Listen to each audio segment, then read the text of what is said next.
ওকে, আজকে আমাদের চ্যাপ্টারে আজকে আমাদের যে লেকচার শিটটা তার মধ্যে আমরা দেখব ম্যাট্রিক্স নির্ণায়ক এবং বিন্যাস সমাবেশ। ইনফ্যাক্ট ম্যাট্রিক্স নির্ণায়ক নিয়ে আমরা খুব বেশি সময় দেব না, খুবই অল্প সময় দেব। আমরা বাকি যে অংশটা বিন্যাস সমাবেশ তার উপরে সবচেয়ে বেশি গুরুত্ব দেব। তো এখন দেখা যাক এই ম্যাট্রিক্স নির্ণায়ক ব্যাপারটা নিয়ে হালকা করে একটু বলে ফেলি যে ম্যাট্রিক্স, ইনফ্যাক্ট ম্যাট্রিক্স থেকে বইটা তেমন অঙ্ক আসেই না বলতে গেলে। আর ম্যাট্রিক্সের কিছুই নেই সেটা জেনে রাখা ভালো। ছোট ছোট দু একটা নিয়ম যে ওকে একটা ম্যাট্রিক্সের কিভাবে ইনভার্স ম্যাট্রিক্স বের করা যায়। আমরা ম্যাট্রিক্সের গুণ এবং যোগ সবাই পারি আশা করি, আমরা সেই জিনিসটা এখানে আর ব্যাখ্যা করব না। একটা ম্যাট্রিক্সের কিভাবে ইনভার্স ম্যাট্রিক্সটা বের করা যায় সেই জিনিসটা একবার ছোট করে বলে ফেলি। এই ম্যাট্রিক্সটার ইনভার্স ম্যাট্রিক্স কত হবে? বাইরে জাস্ট হবে এই ম্যাট্রিক্সটার নির্ণায়ক মানে হচ্ছে 1/10 - 12, আমরা দেখতে পাচ্ছি নির্ণায়ক হচ্ছে -2, আর ভেতরে হবে ছোট্ট দুইটা চেঞ্জ, জাস্ট দুইটা চেঞ্জ, এই কর্ণ বরাবর একটা, এই কর্ণ বরাবর একটা। এই তিনটা জিনিস মনে রাখতে হবে এখানকার ইনভার্স বের করার সময় যে ওকে এই কর্ণ বরাবর চেঞ্জ কি হবে, তারা নিজেরাই উল্টে যাবে। 2 আর 5 ছিল, এখন 5 আর 2 হবে। আর ওই কর্ণ বরাবর চেঞ্জ কি হবে, এদের চিহ্নটা চেঞ্জ হয়ে যাবে খালি, -3 -4। আমরা যা পেয়েছি এটা হচ্ছে এই ম্যাট্রিক্সটার ইনভার্স ম্যাট্রিক্স। আসলে ইনভার্স ম্যাট্রিক্স জিনিসটা কি জিনিস, আমরা 8 2 3 4 5 এর সাথে যেই ম্যাট্রিক্সটাকে গুণ করলে আইডেন্টিটি ম্যাট্রিক্স অর্থাৎ 1 0 0 1 পাই, এই মাঝখানকার ম্যাট্রিক্সটার নাম হচ্ছে এই ম্যাট্রিক্সটার ইনভার্স ম্যাট্রিক্স।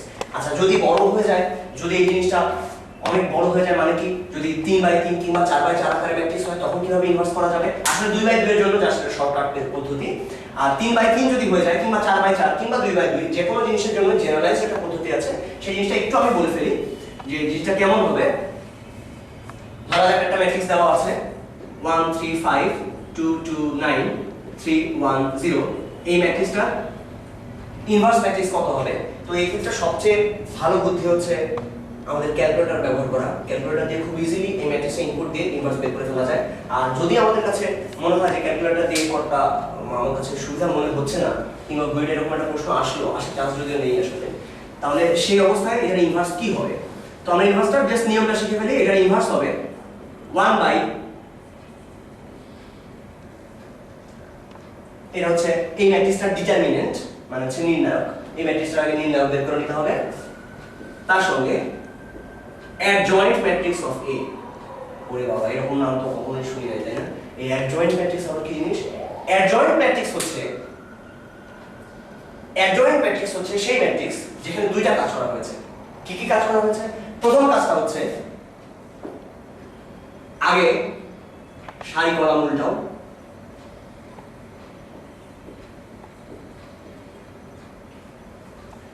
দেন প্রত্যেকটা উপাদানকে তাদের কোফ্যাক্টর বা সহগুণক দিয়ে রিপ্লেস করো।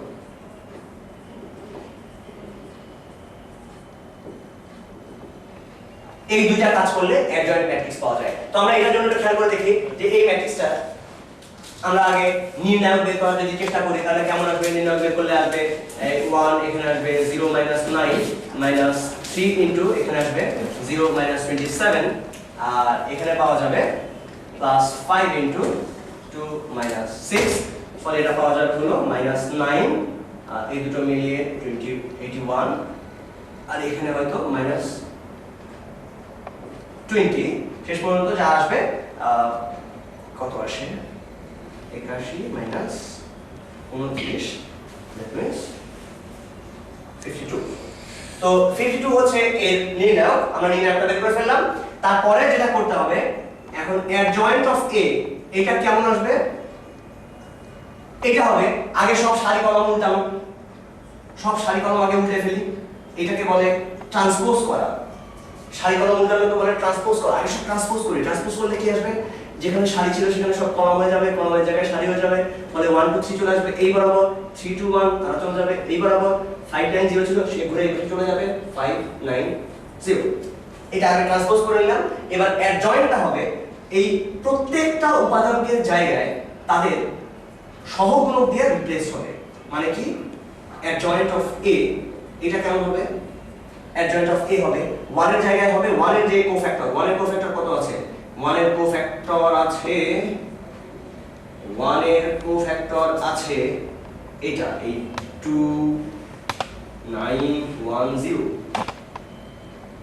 1 এর জায়গায় হবে এইটুকু, 2 এর জায়গায় হবে মাইনাস এই এখানে যে আছে তার কিন্তু তার সহগুণক হবে নেগেটিভ, এখানে যে আছে তার পজিটিভ, এখানে যে আছে তার সহগুণক হবে নেগেটিভ, এখানে যে আছে তার সহগুণক হবে পজিটিভ। সহগুণক কি জিনিস? যে আমরা সহগুণক বলতে বোঝাই দুইটা জিনিসের সমষ্টি, মানে দুইটা জিনিসের আসলে গুণফল। একটা হচ্ছে একটা চিহ্ন এবং আরেকটা হচ্ছে সারি কলাম বাদ দিলে যে ম্যাট্রিক্সটা থাকে তার নির্ণায়ক। মানে কি এই 3 এর সহগুণক কি হবে? 3 এর সারি কলাম বাদ দিলাম, 3 যে সারিতে আছে সেটা বাদ, 3 যে কলাম আছে সেটা বাদ, থাকলো কি 2 3 9 0। এবং এখানে একটা চিহ্নের ব্যাপার আছে। চিহ্নটা কেমন? একদম প্রথমে যে আছে সে প্লাস, এরপর এটা মাইনাস, এটা প্লাস, পাশাপাশি দুইটা একই চিহ্ন হবে না, তাহলে এটা প্লাস হলে এটা আসবে মাইনাস।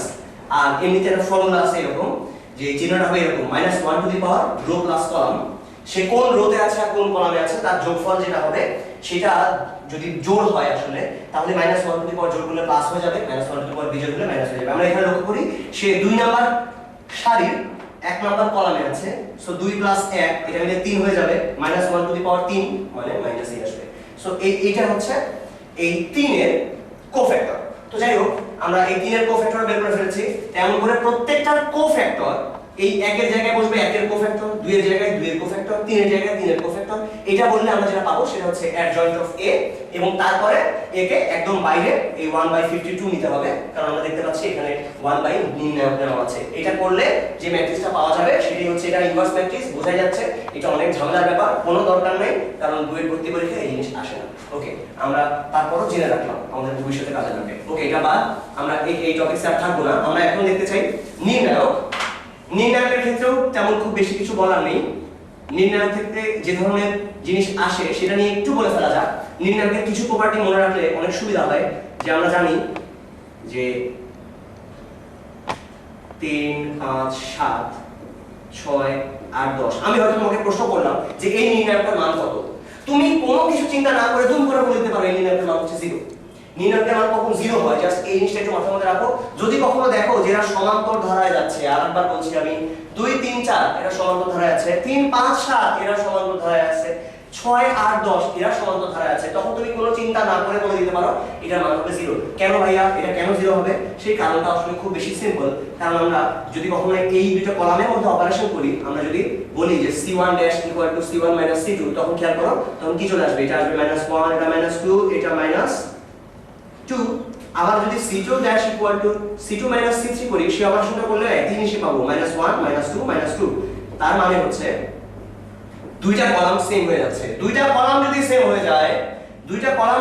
হয়ে যায় তখন খুব ইজিলি বলে দেওয়া যায় এই নির্ণায়কের মান 0। এটা কেন হয় জানো তো? কারণটা অনেক সিম্পল আসলে। যেই কলামটা শূন্য না তার সাপেক্ষে এখন বিস্তার করে দেখো। যদি 4 এর সাপেক্ষে বিস্তার করা যায়, 4 এর সাপেক্ষে বিস্তার করলে আমি কি পাবো? মানে 4 এর সাপেক্ষে না, এই কলামের সাপেক্ষে যদি বিস্তার করি তাহলে 4 কে নিলে 4 এর সাথে 4 এর কোফ্যাক্টর থাকবে। দেখো এই -2 এর সাথে -2 গুণ করে আবার যদি -2 এর সাথে -2 বাদ দাও এটা 0 হয়ে যাবে। 7 তুমি যদি নাও তাহলে কি সাথে সারি কলাম বাদ দিলে দেখো -1 -2 -2 -1 এই গুণ করলে এটাও 0 হয়ে যাবে। 10 এর সাথে যেটা গুণ থাকবে সেটাও 0। জিনিসটা দাঁড়াবে এরকম 7 * 0 + 10 * 0, আগে মাইনাস। এরকম যদি জিনিসটা আসে তার মানে কি শেষ পর্যন্ত 0ই আসবে। তো যাই হোক সেটা ব্যাপার না। যদি দুইটা সারি কিংবা দুইটা কলাম সেম হয়ে যায় তাহলে তুমি নির্দ্বিধায় বলে দিতে পারো এই নির্ণায়কের মানটা 0। এবং আরো তার সুন্দর একটা অ্যাপ্লিকেশন হচ্ছে, যদি কখনো আমরা দেখি যে ওকে তিনটা আছে সমান্তর ধারায়, তাহলে কোনো চিন্তা ছাড়াই বলে দিতে পারো এটা হবে 0। বইটার একটা প্রশ্ন ছিল, সেই প্রশ্নটা দিকে এবার তাকাও। তুমি যদি এটা জানো তাহলে কত ইজিলি তুমি অ্যানসার করে দিতে পারো, এটা খেয়াল করো। বইটার প্রশ্নটা ছিল এরকম টাইপের দেখতে, এক্সাক্ট মনে নেই, বলা ছিল যে 6 8 10 2 4 হয়তো এরকম ছিল, 2 7 12 সাপোজ এরকম একটা জিনিস ছিল। দিয়ে বলছে এটার মান হচ্ছে 0। যখন দেখতে পাচ্ছ এটা 0 তখন বুঝতে পারছো, এবং ভালো করে খেয়াল করো যে এটা আছে সমান্তর ধারায় 2 7 12 6 8 10 এটাও সমান্তর ধারায়। তার মানে এটা কেমন ভাবে থাকবে? অবশ্যই এই অংশটাও সমান্তর ধারায় থাকবে। তার মানে x এর ভ্যালু আসলে কত হবে? 3 5 7। কিছু চিন্তা করার দরকার নেই, x এর ভ্যালু এখানে হবে 7। প্রশ্নটা ছিল x এর মান কত। এটা একটা অবজেক্টিভ টাইপের অঙ্ক ছিল। ওকে, আমাদের নির্ণায়ক আমরা আর তেমন বেশি কিছু এখানে জানতে চাই না। জাস্ট একটা কথা বলে ফেলি যে যারা ঢাকা ইউনিভার্সিটিতে পরীক্ষা দেবে তাদের জন্য এটা ইম্পর্টেন্ট। প্রত্যেকবারই নির্ণায়কের একটা মান আসে, এবং তাদের জন্য একটু বলে রাখি যে এই নির্ণায়কের মান যখনই আসে তখন মোটামুটি 90% ক্ষেত্রে এটার মান অ্যান্সার হয় 0। সো তুমি যখন টাইম পাচ্ছ না তখন খালি দেখবে অপশন কি কি আছে, তার মধ্যে যদি 0 থাকে তাহলে যদি তোমার টাইম না থাকে আর নতুন করে জিরো মেনে দেবা পরে তো ওকে। এবার আমরা যাচ্ছি বিন্যাস সমাবেশ। এটা লাইফের জন্য অনেক ইম্পর্টেন্ট একটা চ্যাপ্টার এবং অনেক বেশি মজার, অনেক বেশি বোঝার একটা চ্যাপ্টার। তো বিন্যাস সমাবেশ যদি আমাদেরকে জানতে হয় তাহলে আগে যেটা জানা উচিত সেটা হচ্ছে কখন আমরা যোগ করি আর কখন গুণ করি, এই দুটা ব্যাপার। এই দুটা ব্যাপার একটু ভালো করে আমরা জেনে নিই, তারপরে আমরা মূল চিন্তা শুরু করছি। ধরা যাক আমাদেরকে ঢাকা থেকে খুলনাতে যেতে হবে, কুষ্টিয়া হয়ে, অর্থাৎ কুষ্টিয়ায় পা রেখে তারপরে খুলনা যেতে হবে। আমরা তো জানি যে ঢাকা থেকে কুষ্টিয়া যাওয়ার রাস্তা আছে তিনটা।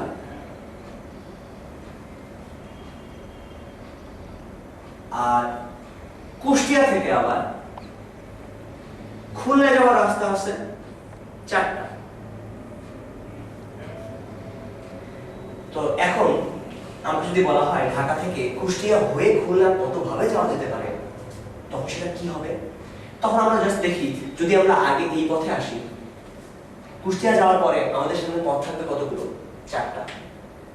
এই চারটা পথ। যদি আমরা এই বরাবরে আসি তখন আমাদের সামনে পথ থাকবে চারটা। যদি আমরা এই বরাবরে চলে আসি তখন আমাদের সামনে পথ থাকবে চারটা। অর্থাৎ তিনটা হয়ে আছে, যাদের প্রত্যেকটার জন্য, আবার বলছি আমি, যাদের প্রত্যেকটার জন্য আমাদের সামনে চারটা করে অপশন আছে। ফলে এখানে আমার টোটাল অপশন হবে 3 4 12টা। যারা এখনো চিন্তা করছি আরেকবার দেখি, যদি এটা এ, এটা বি, এটা সি হয়, এটা 1 2 3 4 হয়, তাহলে আমাদের ওয়েগুলোকে আমি এইভাবে নাম করতে পারি। A1 এ তে গেলাম, তারপর 1 এ, তারপরে A2 A3 A4, A1 A2 A3 A4, B1 B2 B3 B4, C1 C2 C3 C4। অর্থাৎ আমাদের কাছে টোটাল ওয়ে আছে মোট 12টা। এইবার যদি বলা হয় জিনিসটা এরকম না, কিরকম মাঝখানে কুষ্টিয়া হয়ে যাচ্ছিল তুমি সেভাবে যেও না, আমি ডিরেক্টলি ঢাকা থেকে খুলনা পর্যন্তই যাব, বাট দুই রকম ভাবে। মানে কি? ধরা যাক আমি বললাম যে ঢাকা থেকে খুলনা যাওয়ার পথে নদী পথে যাওয়া যায় তিনটা রাস্তায়। ঢাকা থেকে খুলনায় যাচ্ছি, এবার মাঝখানে কোনো ভায়া হয়ে যাচ্ছি না, কোনো মাঝখানে কোনো জায়গায় কুষ্টিয়া হয়ে কোনো জায়গায় যাচ্ছি, এরকম কোনো কিছু নাই। আমি ডিরেক্টলি যাওয়ার চেষ্টা করছি। ঢাকা থেকে আমি খুলনাতে যাব, হয়তো ঢাকা থেকে খুলনাতে যাওয়ার পথে নদী পথে যাওয়ার রাস্তা আছে তিনটা এবং সড়ক পথের যাওয়ার রাস্তা আছে চারটা। এখন যদি আমি প্রশ্ন করি মোট কত ভাবে ঢাকা থেকে খুলনাতে যাওয়া যেতে পারে, তাহলে লক্ষ্য করো এবারে কিন্তু আর গুণ করার কোনো প্রয়োজন পড়ছে না যে একটা গেলাম তারপরে আরো অন্যরকম। এবার ব্যাপারটা খুব সিম্পল যে ওকে আমার মোট রাস্তার সংখ্যা হচ্ছে 3 + 4 7টা। অর্থাৎ যখন কাজগুলো সম্পূর্ণ হয়ে যাচ্ছে, সম্পূর্ণ কাজগুলো আমরা জাস্ট একটা করে যোগ করি। আর যখন একটা হয়ে একটা জায়গায় যাচ্ছি, কাজের অংশ নিয়ে চিন্তা করছি যে ওকে আগে ঢাকা থেকে কুষ্টিয়া গেলাম, তারপর কুষ্টিয়া থেকে খুলনা, কাজের এই অংশ যদি হয় যে এটা করে ওটা করতে হচ্ছে, পুরো কাজটা এখন শেষ হয় নাই, এই অবস্থায় আমরা গুণ করি। তাহলে গুণ আর যোগ ব্যাপারটা একটু করে বোঝা গেল। এইবার আমরা যেটা দেখতে চাই সেটা হচ্ছে পারমুটেশনস। ধরা যাক আমার কাছে মোট 4টা বর্ণ আছে A B C D। আমি প্রশ্ন করলাম এদেরকে আমি কত ভাবে সাজাতে পারি, A B C D এদেরকে আমি কত ভাবে সাজাতে পারি। আমি প্রত্যেকটা ওয়ে আমি আসলে এখানে দেখাতে চাই, আমি সবগুলা ওয়ে দেখাতে চাই কত ভাবে এদেরকে সাজানো সম্ভব। তো আমার কাছে মোট 4টা জায়গা আছে A B C D। এই 4টা জায়গায় আমি A B C D এদেরকে সাজাতে চাই। তো আগে খেয়াল করি যে প্রথম যে ঘরটা, সেই প্রথম ঘরে কি হতে পারে? A হতে পারে, B হতে পারে, C হতে পারে, অথবা D হতে পারে। অর্থাৎ প্রথম ঘরে আমাদের সামনে অপশন আছে 4 রকম। এখন কথা হচ্ছে প্রথম ঘরে যদি আমি A নেই, আগে বলে নিচ্ছি যে এই 4টা জিনিস তারা রিপিট করবে না। অর্থাৎ একবার যদি আমি A নেই, দ্বিতীয়বার আর A নিতে পারবো না, পুনরাবৃত্তি এখানে নেই। তখন প্রথম ঘরে যদি আমি A রাখি, তাহলে দ্বিতীয় ঘরে আমার সামনে অপশন কি কি থাকবে? তখন তার A কে রাখা যাচ্ছে না, তখন অপশন থাকবে 3টা, হয় B নয় C নয় D। ঠিক একই ভাবে B এর জন্য অপশন থাকবে 3টা, A C D। C এর জন্য থাকবে 3টা, A B D, এবং D এর জন্য থাকবে 3টা, A B C। তাহলে দ্বিতীয় ঘরে আমি যখন গেলাম তখন আমার কাছে আসলে টোটাল অপশন কতগুলো সেটা আরেকবার ভালো করে খেয়াল করি। দ্বিতীয় ঘর পর্যন্ত আমাদের কাছে টোটাল কতগুলো অপশন আছে? প্রথম ঘরে আমাদের টোটাল অপশন ছিল 4টা, দ্বিতীয় ঘরে এই 4টা প্রত্যেকের জন্য 3টা করে আছে। এটা কিন্তু ইম্পর্টেন্ট ব্যাপার। চারটার প্রত্যেকের জন্য তিনটা করে, এর জন্য যেমন তিনটা, বি এর জন্য তিনটা, সি এর জন্য তিনটা, ডি এর জন্য তিনটা। অর্থাৎ এই ঘরে কি কি জিনিস হতে পারে, এ আর বি মিলে এখানে তৈরি হতে পারে।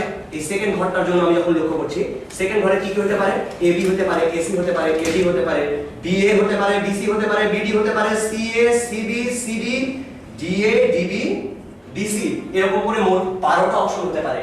চারটা, তার জন্য প্রত্যেকের জন্য তিনটা করে। তার মানে আমি বলতে পারি 4 ইনটু 3, দুইটার ঘর পর্যন্ত আমি যদি যাই তাহলে টোটাল অপশন হবে কতগুলা, মোট 12 রকম ভাবে আমি এই দুইটার ঘর ফিল আপ করতে পারি।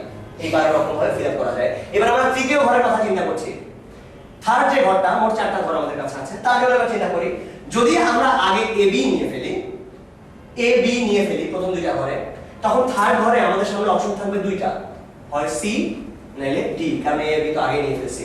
যদি এসি নেই তখন আমাদের সামনে অপশন থাকবে কয়টা, দুইটা। কি কি থাকবে, এ আর সি যদি আমরা নিয়ে ফেলি তখন এখানে অপশন থাকবে হয় বি নাইলে ডি। আমরা যদি এডি নেই তখন থাকবে দুইটা, বি এর জন্য দুইটা, বিসি এর জন্য দুইটা, বিডি এর জন্য দুইটা।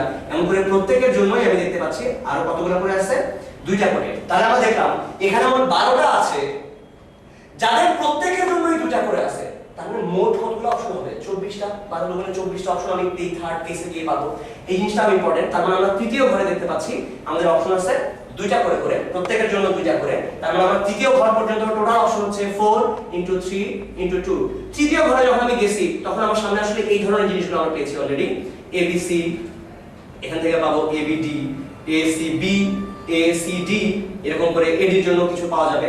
এখন তৃতীয় ঘর তো শেষ, 4 নম্বর ঘরে যখন আমি চিন্তা করব তখন খেয়াল করি এ বি সি অলরেডি নেওয়া হয়ে গেছে। 4 নম্বর ঘরে আসলে একজনই মাত্র ফাঁকা আছে, সে কে, just D. A B D যখন আমি নিয়ে ফেলেছি তখন 4 নম্বর ঘরে জাস্ট একজনই আছে, সে সি। এ সি বি নিয়ে ফেলে তখন 4 নম্বর ঘরে আছে just D. A C D নিয়ে ফেলে 4 নম্বর ঘরে শুধু বি, আর কোনো অপশন আসলে আমাদের নেই। অর্থাৎ প্রত্যেকের জন্য এখন একটা করে অপশন আছে। 4 নম্বর ঘরে আমার অপশন আছে একটা করে। সুতরাং 4 নম্বর ঘর পর্যন্ত টোটাল যে অপশন সেটা হবে 4 ইনটু 3 ইনটু 2 ইনটু 1, প্রত্যেকের জন্য একটা করে। এই কারণে আমরা কিন্তু গুণ করছি। গুণ ব্যাপারটা খেয়াল করি। প্রথমে ছিল 4টা, তাদের প্রত্যেকের জন্য তিনটা করে, 4 ইনটু 3। তারপরে মোট যে 12টা ছিল, 3 4 12, 12টার প্রত্যেকটার জন্য দুইটা করে, 12 গুণ 2 24। তারপরে এই 24টার প্রত্যেকটার জন্য একটা করে, 24 একে 24। তার মানে আমাদের টোটাল অপশন হচ্ছে এই 24টা, 4 ইনটু 3 ইনটু 2 ইনটু 1। এই জিনিসটাকে আমরা কি বলি, 4 ফ্যাক্টোরিয়াল বলি। আমরা এটাকে বলি 4 ফ্যাক্টোরিয়াল বা ফ্যাক্টোরিয়াল 4। তো আমরা অলরেডি যখন এটা জানি, এই আইডিয়াটা অনেক বেশি গুরুত্বপূর্ণ যে কিভাবে আমরা জিনিসটাকে 4 ফ্যাক্টোরিয়াল করলাম। তাহলে যদি আমাদের কাছে এখন 5টা জিনিস থাকে a b c d e, তাহলে আমরা দুম করে বলে দিতে পারি যে এখন আমাদের অপশন হবে আসলে 5 ফ্যাক্টোরিয়াল বা 5 into 4 into 3 into 2 into 1, that means 120 রকম পাই। তো এখন যদি বলা যায় যে আমাদের কাছে জিনিস আছে মোট এই 5টা a b c d e, এবং সেখান থেকে আমি নিতে চাই মাত্র 3টা ঘর। এবার ঘর আছে 3টা। আগেরবার লোক ছিল 4 জন, ঘর ছিল 4 জন, বাট এবার লোক আছে 5 জন, ঘর কিন্তু 3টা। তখন কি হবে, প্রথম ঘরের জন্য আমি দেখতে পাই ঠিক আগের মতো করে প্রথম ঘরের জন্য আমার অপশন থাকবে মোট 5 রকম, এ বি সি ডি ই। তাদের প্রত্যেকের জন্য সেকেন্ড ঘরের অপশন থাকবে 4টা করে, এ যদি নিয়ে ফেলি বাদ বাকি 4টা থাকবে। আর যখন দুইটা ঘর ফিল আপ করা হয়ে গেছে তখন আর অপশন থাকবে 3টা। অর্থাৎ এই অবস্থায় আমি যদি বলি 5টা থেকে 3টাকে নিয়ে কতভাবে সাজানো যায়, এটাকে লেখা হয় এইভাবে 5p3।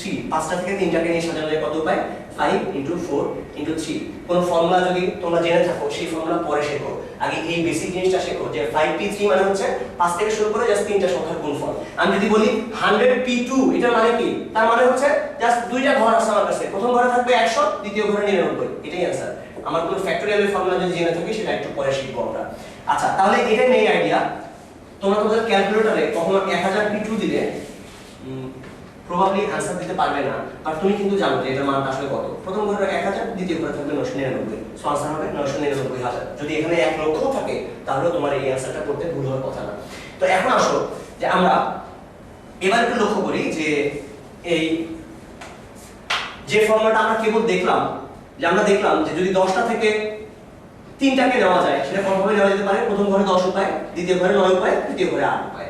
সিম্পলি এটা হচ্ছে 10p3 যদি আমি কাউকে রিপিট না করি। তো এই জিনিসটাকে দেখার পরে ম্যাথমেটিশিয়ানরা চিন্তা করলেন এটাকে একটা জেনারেলাইজড ফর্ম দেওয়া যাক।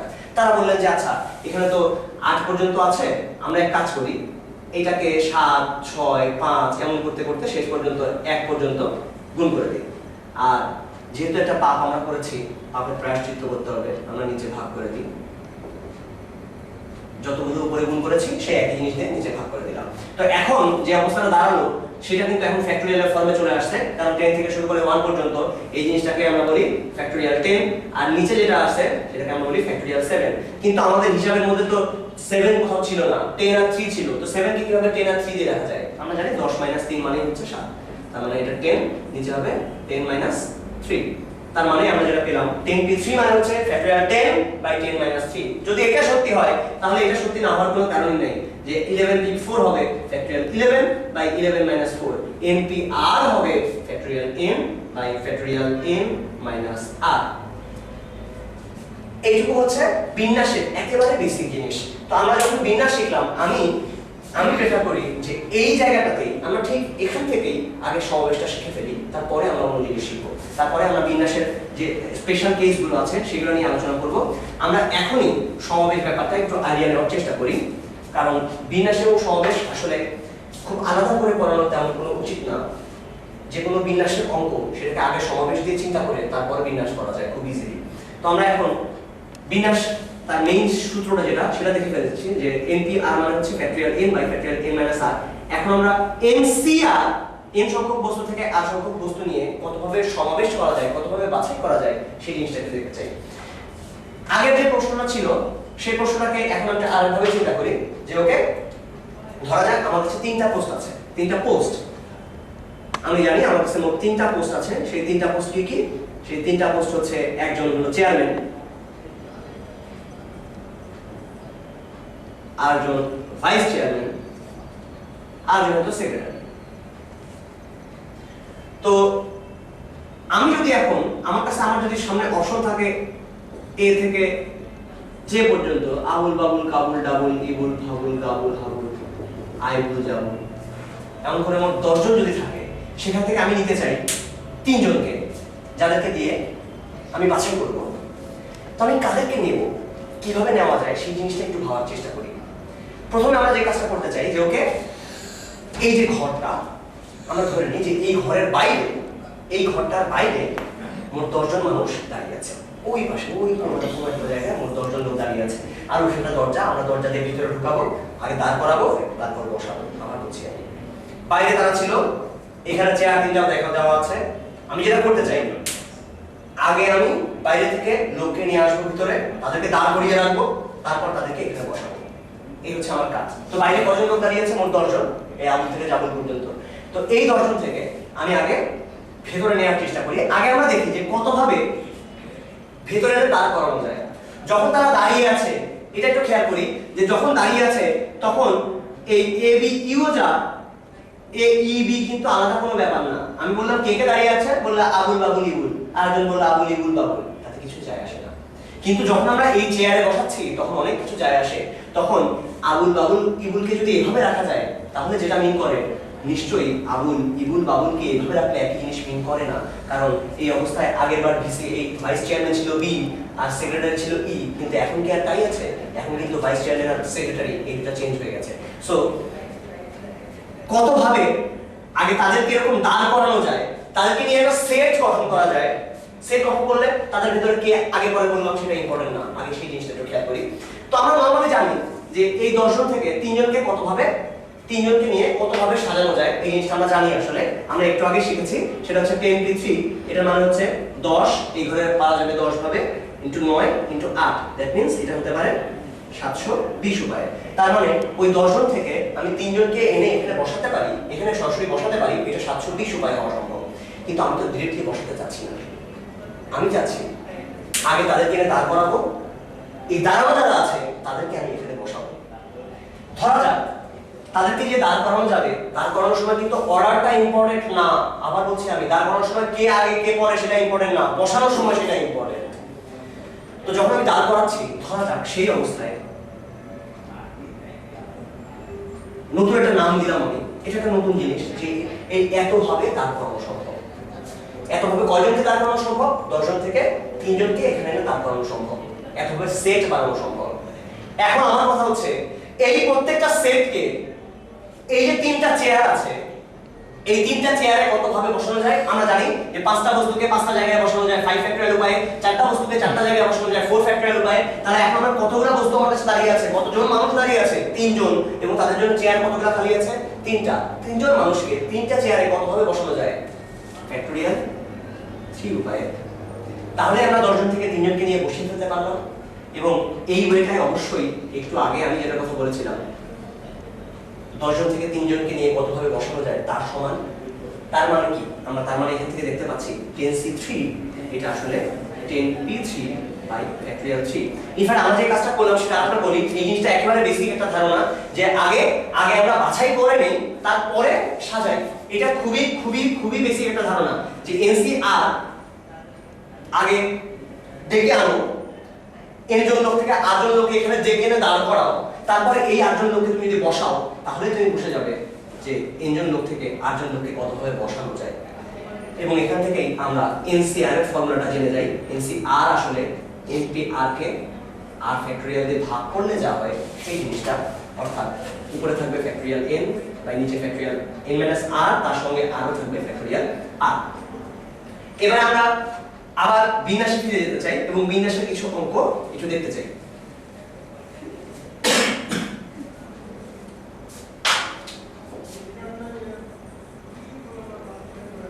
বিন্যাসের ভিতরে কিছু ব্যাপার একটু দেখা যাক। আমরা বিন্যাসের মধ্যে কিছু রুল নিয়ে একটু আলোচনা করতে চাই, একেবারে পুরনো জিনিস, তারপর আরেকবার একটু বলে ফেলি। বিন্যাসের একটা খুবই গুরুত্বপূর্ণ রুল হচ্ছে মিসিসিপি রুল। এটা কি জিনিস? যদি একই জিনিস দুইবার থাকে, আমি বললাম যে আমার কাছে একটা শব্দ আছে, সাপোজ বাংলাদেশ, এই শব্দটাকে নিজেদের ভিতরে কতভাবে সাজানো যেতে পারে। তখন আমরা লক্ষ্য করি যে আগের মতো কি হতো, তখন খুব সোজা করে আমরা সাজিয়ে ফেলতে পারতাম। মোট কতগুলো বর্ণ আছে?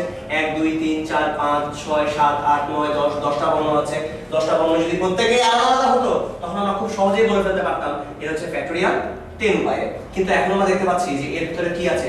এর ভিতরে দুইটা এ আছে, আর কোনো কিছু ডাবল আছে না, আর বাদ বাকি যারা আছে তারা হচ্ছে B N G N T E S H.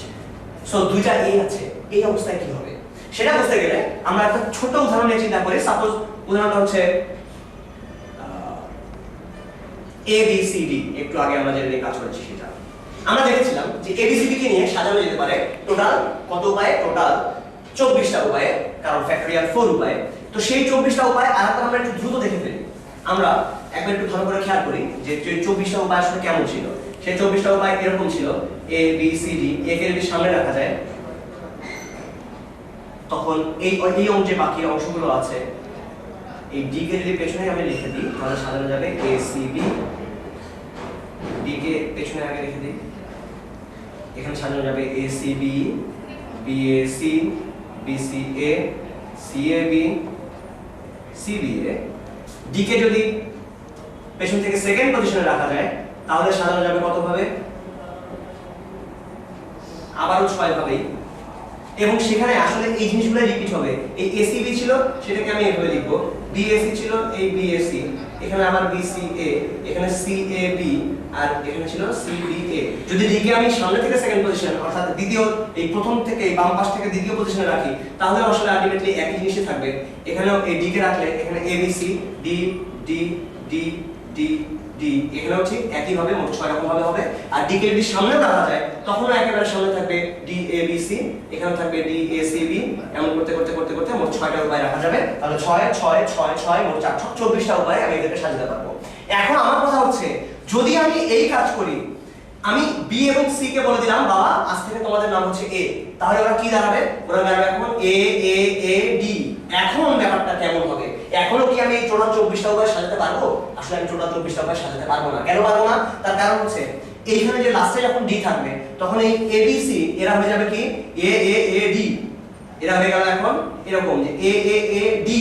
যখন এই এসিবি থাকবে সি আর বিও তো এই হয়ে গেছে, এরা কি দাঁড়াবে এখন? এরা দাঁড়াবে এ এ এ ডি। এরা কি হবে? এরা হবে এ এ এ ডি। এরা হবে A A A D, A A A D, A A A D. এরকম 6টা এ এ এ ডি।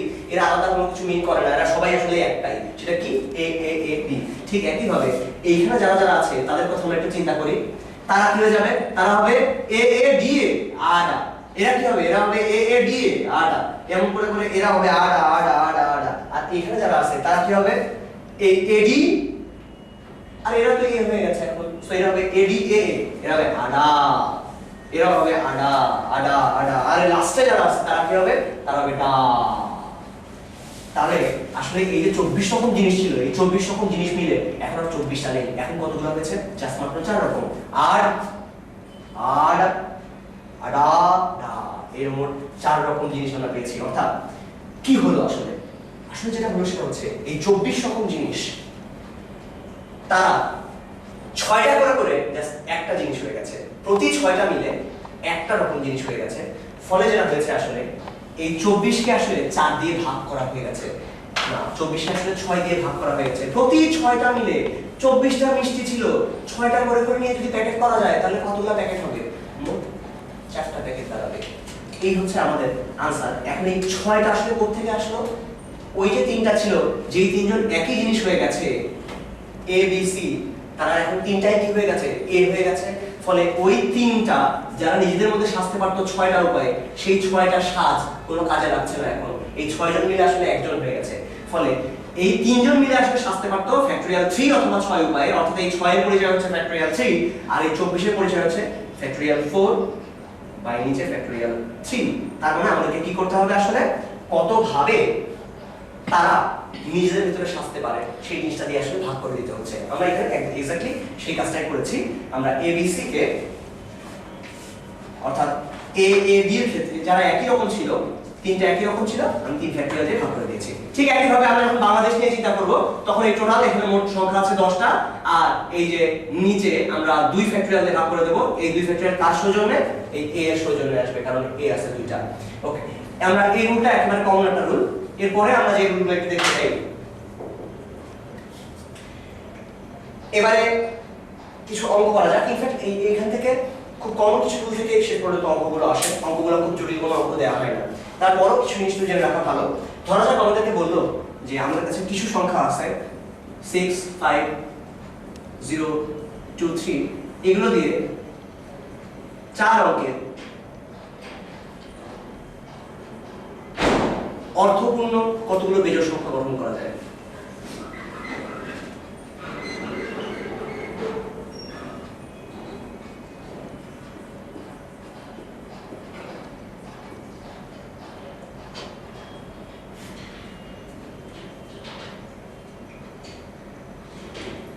এই ধরনের ক্ষেত্রে প্রথম কথা হচ্ছে যে কাজটা করে নেওয়া ভালো,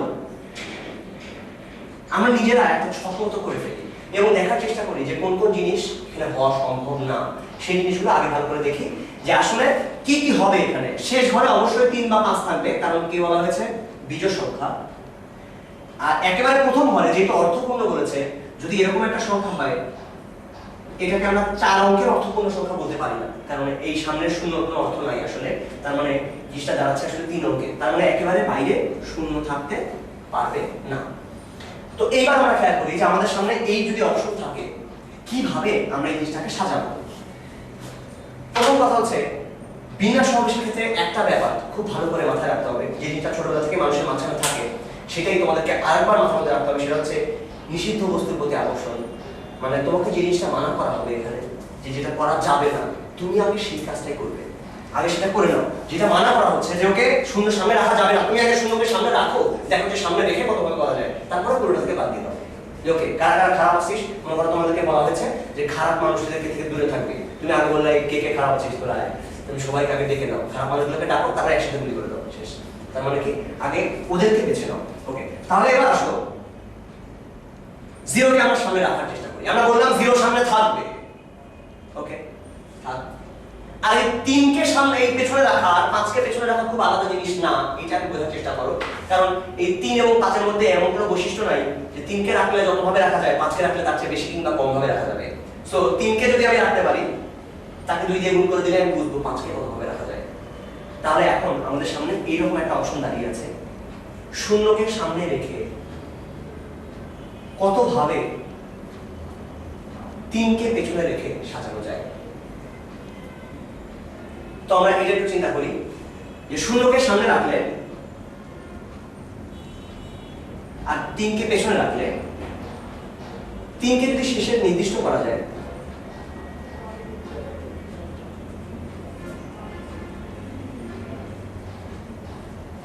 তাহলে এই বাদবাকি প্রথম অংশগুলোতে এই 3টা অংশে কতভাবে সাজানো যায়? বাকি প্রথম 3টি ঘর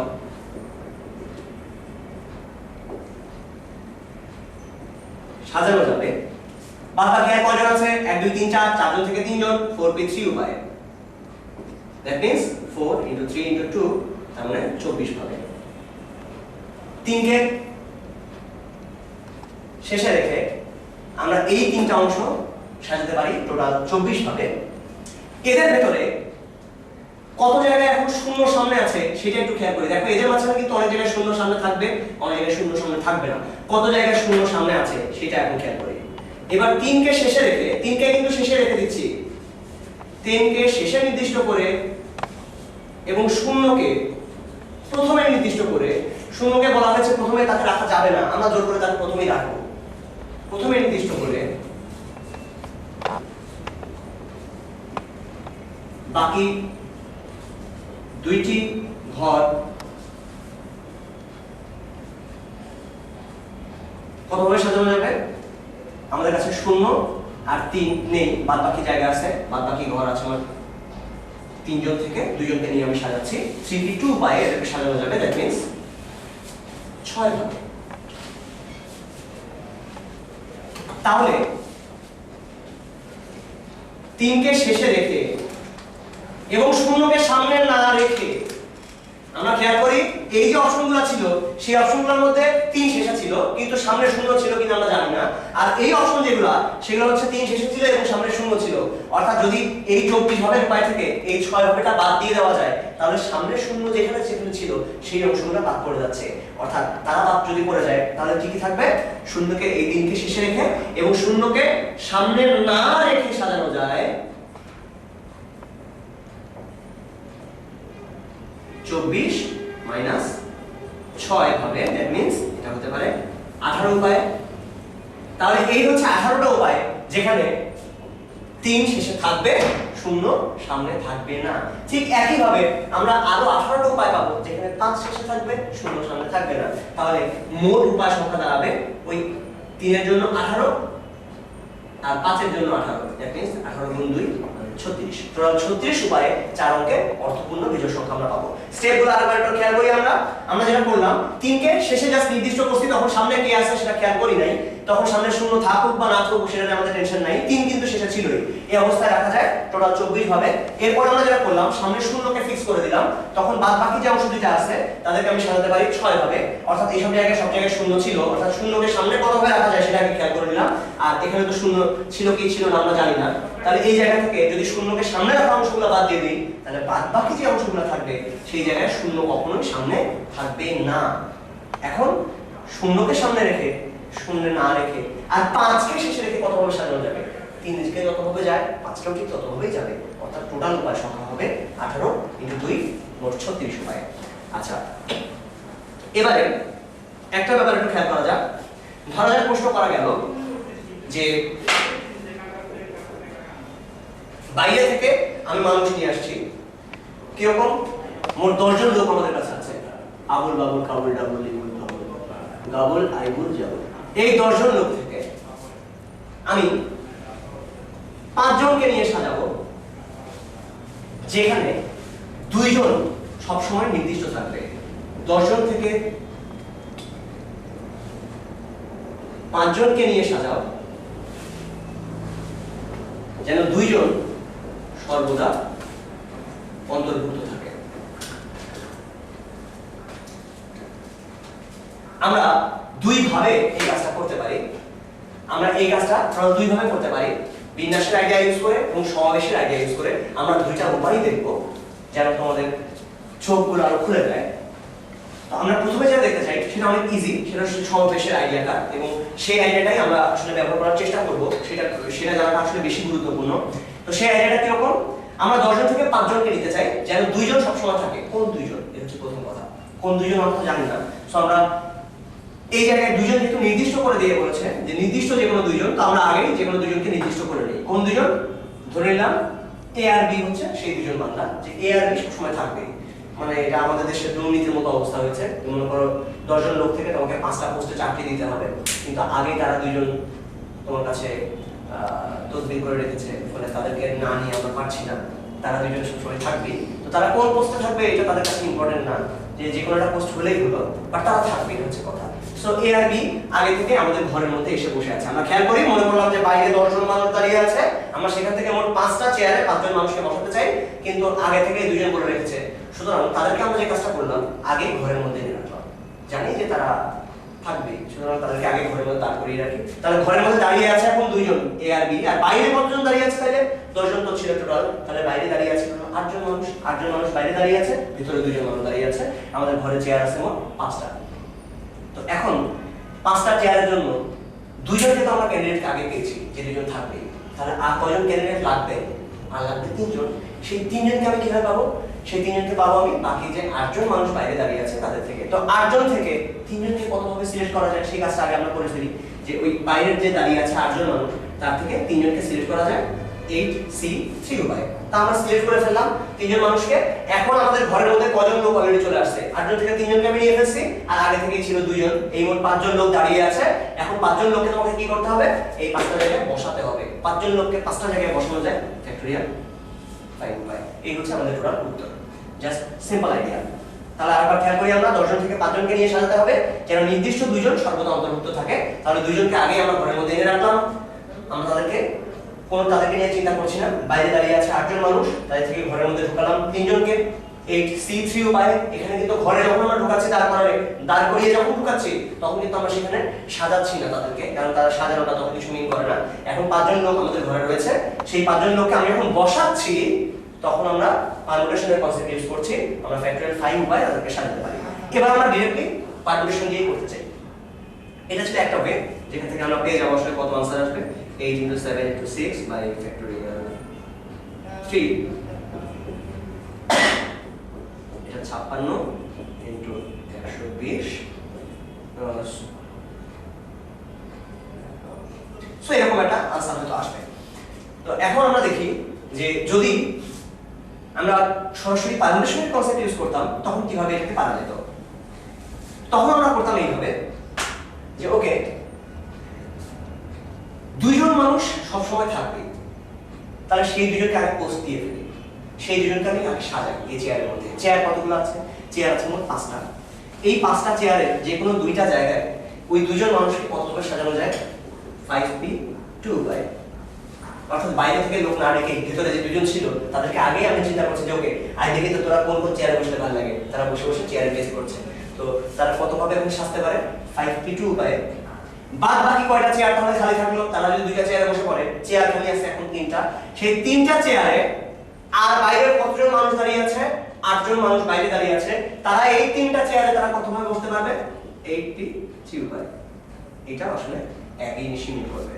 তো এটা হচ্ছে, তাহলে আমাদের অ্যান্সার কি আসবে? এটা হবে 5 × 4, আর ওর জন্য যেটা পাওয়া যাবে সেটা হবে 8 × 7 × 6। আলটিমেটলি আমরা একটু আগে যা পেয়েছিলাম সেই জিনিসটাই আবার পাবো, 120 × 56।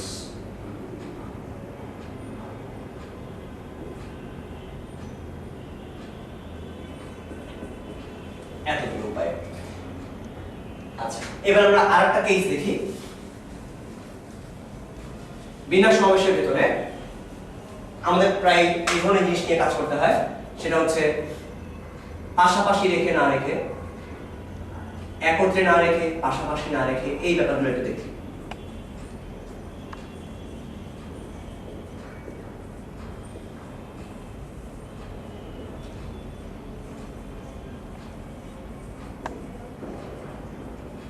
এগুলো করতে হলে আগে যেটা জানা দরকার সেটা হচ্ছে একত্রে রেখে কতভাবে সাজানো যায়। কিরকম? ধরা যাক আমার কাছে একটা শব্দ আছে, শব্দটা হচ্ছে অ্যালফাবেট। এই অ্যালফাবেট শব্দটার বর্ণগুলোকে আমি বললাম যে এখানে যে স্বরবর্ণগুলো আছে সেই স্বরবর্ণগুলোকে পাশাপাশি রেখে কতভাবে সাজানো যায়। আবার বলছি আমি, স্বরবর্ণগুলোকে একত্রে রেখে কতভাবে সাজানো যায়। স্বরবর্ণগুলোকে একত্রে রেখে কতভাবে সাজানো যায়। তো আগেই আমরা যে কাজটা করব সেটা হচ্ছে এটাকে একটু অ্যানালাইসিস করে ফেলি যে এখানে স্বরবর্ণ কতগুলো আছে আর ব্যঞ্জনবর্ণ কতগুলো আছে। আমরা এখানে দেখতে পাচ্ছি যে এখানে টোটাল 3টা স্বরবর্ণ আছে, যে 3টা স্বরবর্ণের মধ্যে 2টা আছে একই রকম, একটা আলাদা, আর ব্যঞ্জনবর্ণ আছে মোট 5টা। এই 5টা ব্যঞ্জনবর্ণই পরস্পর থেকে আলাদা।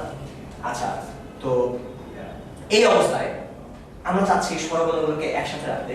তো আমরা প্রথমে আসলে যে কাজটা করতে চাই, স্বরবর্ণগুলো তো সবসময় একসাথে থাকবে, ওরা জানে দোস্ত তারা একজন আরেকজন থেকে আলাদা হবে না। যদি আলাদা না হতে চায় তাহলে কি করা যায়? তাহলে আগে বলে ফেলি যে ওকে বাবা, তোমাদের সবাইকে আমি একটা বস্তার মধ্যে ঢুকালাম, এই হলো সেই বস্তা। বস্তা মনে করো এই যে এটা হলো একটা বস্তা, এই বস্তার মাঝখানে কে কে আছে? এ, এ এবং ই, এরা তিনজন আছে। তাহলে এখন আমাদের সামনে আসলে কতগুলো বর্ণ আছে? ওই একটা বস্তা, এল, পি, এইচ, বি, টি। দেখো এখন যদি আমি এদেরকে নিজেদের মধ্যে সাজাই, তাহলে যেখানে যাক না কেন, ও যেখানে যাক ওর ভিতরে কিন্তু তিনজন একসাথে দল বেঁধে যাচ্ছে, কারণ পুরো অবস্থায় একসাথে সরছে। আমি বলছি যেন ওরা তিনজন একসাথে কোনোদিন না সরে। যেহেতু ওরা সরবে না, তাহলে আগে ওদেরকে বেঁধে রাখি আমি। বেঁধে রাখলে তোরা যেখানে যাক না কেন শেষ পর্যন্ত তারা কি সবসময় একসাথে থাকবে। তাহলে এই বেঁধে রাখা অবস্থার নামই আমি বলছি ও। তাহলে এখন এই 6টা আলাদা আলাদা বস্তুকে আমি সাজাতে পারবো কত উপায়ে? তাহলে প্রথম কাজটা কি হবে এই ধরনের ক্ষেত্রে? প্রথম কাজটা হচ্ছে যে তাদেরকে এই 3টা বস্তুকে একসাথে রেখে আমি কত ভাবে সাজাতে পারবো? টোটাল ফ্যাক্টরিয়াল 6 উপায়। আমি এটাকে বলি বন্ধুত্ব আইন। এরা তিনজন জানেন দোস্ত, এরা একজন আরেকজন থেকে সরবে না। প্রথমে ফ্যাক্টরিয়াল 6 উপায় আমি এদেরকে সাজাতে পারি। দেন এখন কথা হচ্ছে এই যে বস্তা, বস্তার ভেতরে এখন কি অবস্থা সেটার দিকে আমরা চিন্তা করি। বস্তার ভেতরে অনেক কাহিনী করতে পারে। কিরকম? এই এ এ ই ছিল আই, এরা যদি এরকম না হয়ে আইয়া হতো, অর্থাৎ এ ই আ হতে পারতো, এমন হতে পারতো না ইয়া, এমন তো অনেকগুলো কেস হতে পারতো। বস্তার ভেতরে কত ভাবে তারা সাজতে পারতো, এখন আমরা সেটা দেখতে চাই যে নিজেদের ভেতরে এরা সাজতে পারতো কতগুলো উপায়ে? ফ্যাক্টরিয়াল 3 বাই ফ্যাক্টরিয়াল 2 উপায়ে। তাহলে আমাদের টোটাল যে উপায় সংখ্যা সেটা হবে factorial 6 into factorial 3 by factorial 2। আচ্ছা এখানে গুণ কেন হলো বলো দেখি? কারণ হচ্ছে যে এই প্রত্যেকটা জায়গায় তো ও আসতে পারে। এই ফ্যাক্টরিয়াল 6 উপায়গুলো কি রকম? তার মধ্যে একটা উপায় হচ্ছে এরকম O P H B T L, আর একটা উপায় হতে পারে এরকম P O H B T L, এমন অনেক জায়গায় হতে পারে। এখন এই এক একটা ও, অর্থাৎ এক একটা বস্তা, প্রত্যেকটা বস্তা সাজতে পারে আসলে এতগুলো উপায়ে। সুতরাং এখানে এই যে টোটাল ফ্যাক্টরিয়াল 6 সংখ্যক উপায় আছে, তাদের প্রত্যেকটার মধ্যেই ওই বস্তাগুলো সাজতে পারে ফ্যাক্টরিয়াল 3 বাই ফ্যাক্টরিয়াল 2 উপায়ে। তাহলে মোট যখন উপায় সংখ্যা নিয়ে কাজ করব তখন আমি বলবো ওই factorial 6 into factorial 3 by factorial 2 উপায়ে। প্রত্যেকে কিন্তু তিন ভাবে সাজতে পারে। এই ওর তিন রকম কাহিনী হতে পারে, এই ওর ভিতরে তিন রকম হতে পারে। ফ্যাক্টরিয়াল 3 বাই ফ্যাক্টরিয়াল 2 মানে আসলে 3, এই ফ্যাক্টরিয়াল 3 বাই ফ্যাক্টরিয়াল 2 এটা আসলে 3, 6 বাই 2 মানে 3। তাহলে প্রত্যেকটা যেহেতু তিন ভাবে সাজতে পারে, তাহলে মোট উপায় কত হবে? ওই ফ্যাক্টরিয়াল 6 ইনটু এই 3, দ্যাট মিন্স 720 ইনটু 3, এতগুলো উপায়ে তারা পরস্পর সাজতে পারে, মানে তারা প্রত্যেকে সাজতে পারে। এখন যদি বলি আমি স্বরবর্ণগুলোকে একত্রে না রেখে কত ভাবে সাজানো যায় সেটা খেয়াল করা যাক। যদি বলা যায় একত্রে না রেখে, তখন কিন্তু কাহিনী আছে। একত্রে না রেখে এই কথাটার অর্থটা এরকম যে এদের তিনজন তো আছে, তিনজনের যদি যে কোনো দুইজন একসাথে থাকে তখন আমরা বলবো তারা একত্রে নাই। একত্রে থাকা মানে তিনজনকেই একসাথে থাকতে হবে। যে কোনো দুইজন যদি একসাথে থাকে তাহলেও আমরা বলবো তারা একত্রে নাই। অর্থাৎ একত্রে না রেখে বললে আমাদেরকে যে কাজটা করতে হবে সেটা হচ্ছে মোট কত ভাবে সাজানো যায় মাইনাস একত্রে রেখে কত ভাবে সাজানো যায়।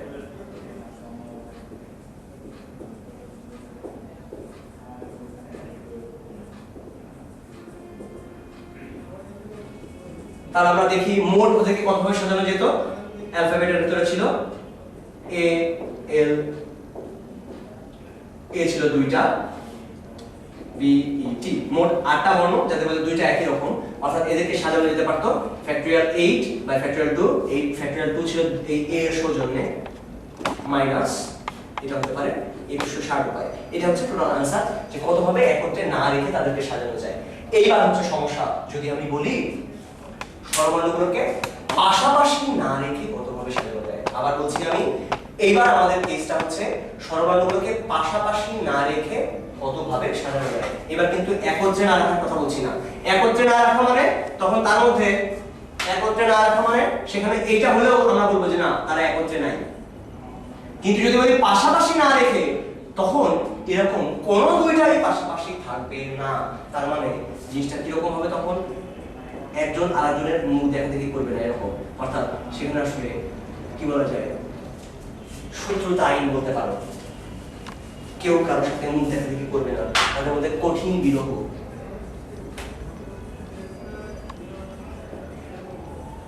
পাশাপাশি না রেখে কতভাবে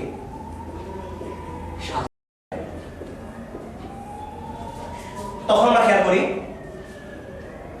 আমাদের প্রশ্নটা আগের মতোই, আমাদের কাছে আবারও অ্যালফাবেট আছে। আচ্ছা, এটা ছোট্ট প্রশ্ন এটা করে ফেলা যায়, একটু আইডিয়া করা যায় অ্যালফাবেট শব্দটা আসলে কোথা থেকে আসতে পারে? অ্যালফাবেট আসলে এসেছে আলফা প্লাস বিটা থেকে।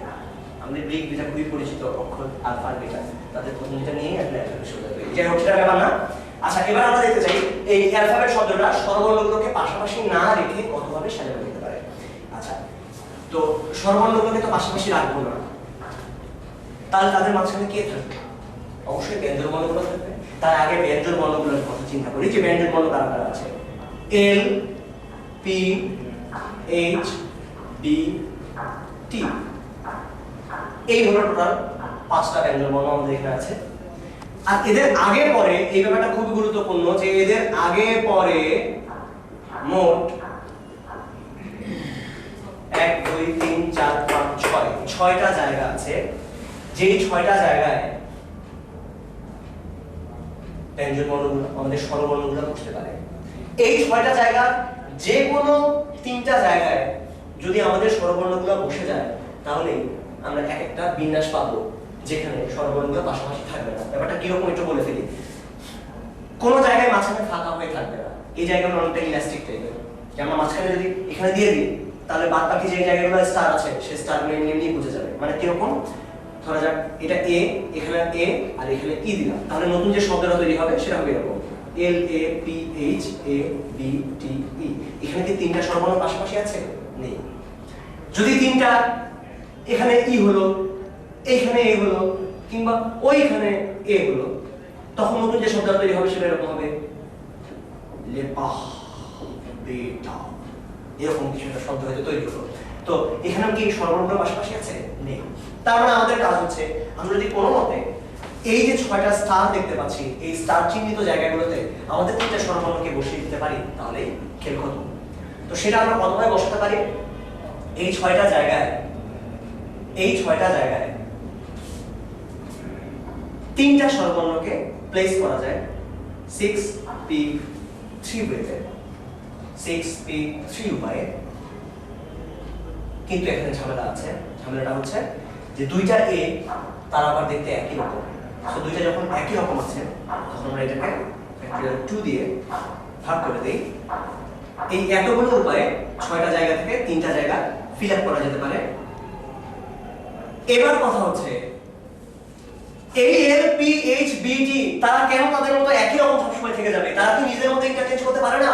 এই এল এর জায়গায় পি, পি এর জায়গায় এল আসতে পারে না? এইচ এর জায়গায় বি, বি এর জায়গায় এইচ, এমন করে না নিজেদের মধ্যে এই 5টা ব্যঞ্জন বর্ণ তারা কতভাবে চেঞ্জ হতে পারে? তারা চেঞ্জ হতে পারে ফ্যাক্টরিয়াল 5 উপায়ে। তাহলে পুরো ঘটনাটায় কি কি কাজ করতে হলো সেই জিনিসগুলো আমরা একটু সামারাইজ করি। যদি পাশাপাশি না রেখে বলে, তখন প্রথম কাজ হবে, যদি বলে স্বরবর্ণকে পাশাপাশি না রেখে, তখন প্রথম কাজ হবে, কাজ নাম্বার 1, ব্যঞ্জন বর্ণগুলোকে আলাদা আলাদা করে লেখো।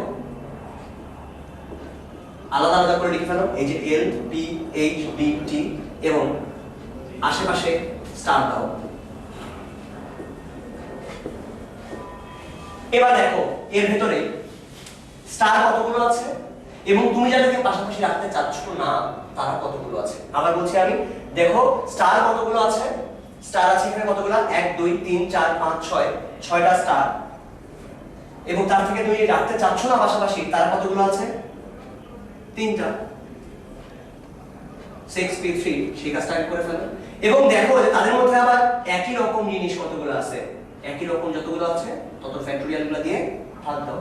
তাহলে এই অংশটা তুমি পেয়ে গেলে যে স্বরবর্ণগুলোকে কতভাবে পাশাপাশি না রাখা যায়।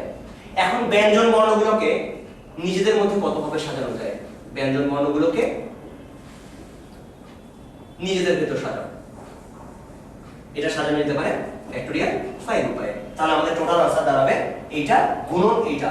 গুণ কেন করছি? আবার আগের মতোই, যে এখানকার যে কোনো একটা বিন্যাসের জন্যই আমরা এই একটা যে কোনো একটার জন্যই আমরা এতগুলো করে করে পাচ্ছি। এই L B H B L P H P T এদের কম্বিনেশনের জন্যই আমি এখানে এই 6p3 বাই ফ্যাক্টোরিয়াল 3 গুলো উপায়ে আমি এই স্টারগুলো ভরাট করতে পারি। আবার এখানে যদি এরা না হয়ে পি এল হতো তখন তাদের জন্য এই 6p3 বাই ফ্যাক্টোরিয়াল 2 এতভাবে সাজাতে পারতাম। এমন করে এরা চেঞ্জ হতে পারে ফ্যাক্টোরিয়াল 5 উপায়ে। তাদের প্রত্যেকের জন্য আমরা এতগুলো উপায়ে ওই এ এ ই এদেরকে সাজাতে পারি। ফলে টোটাল অ্যানসার হচ্ছে এই পুরো জিনিসটা গুণ ফ্যাক্টোরিয়াল 5 ব্যঞ্জন বর্ণ করে নিজেদের মধ্যে কতভাবে সাজানো যায়। জাস্ট দুইটা স্টেপ মাথার মধ্যে রেখে দিতে হবে। তো এবার আমরা যেটা করতে চাই সেটা হচ্ছে, যদি বলতো এই অ্যালফাবেট শব্দটার কথাই হয়তো রয়েছে, স্বরবর্ণগুলোর ক্রম পরিবর্তন না করে, স্বরবর্ণগুলোর ক্রম পরিবর্তন না করে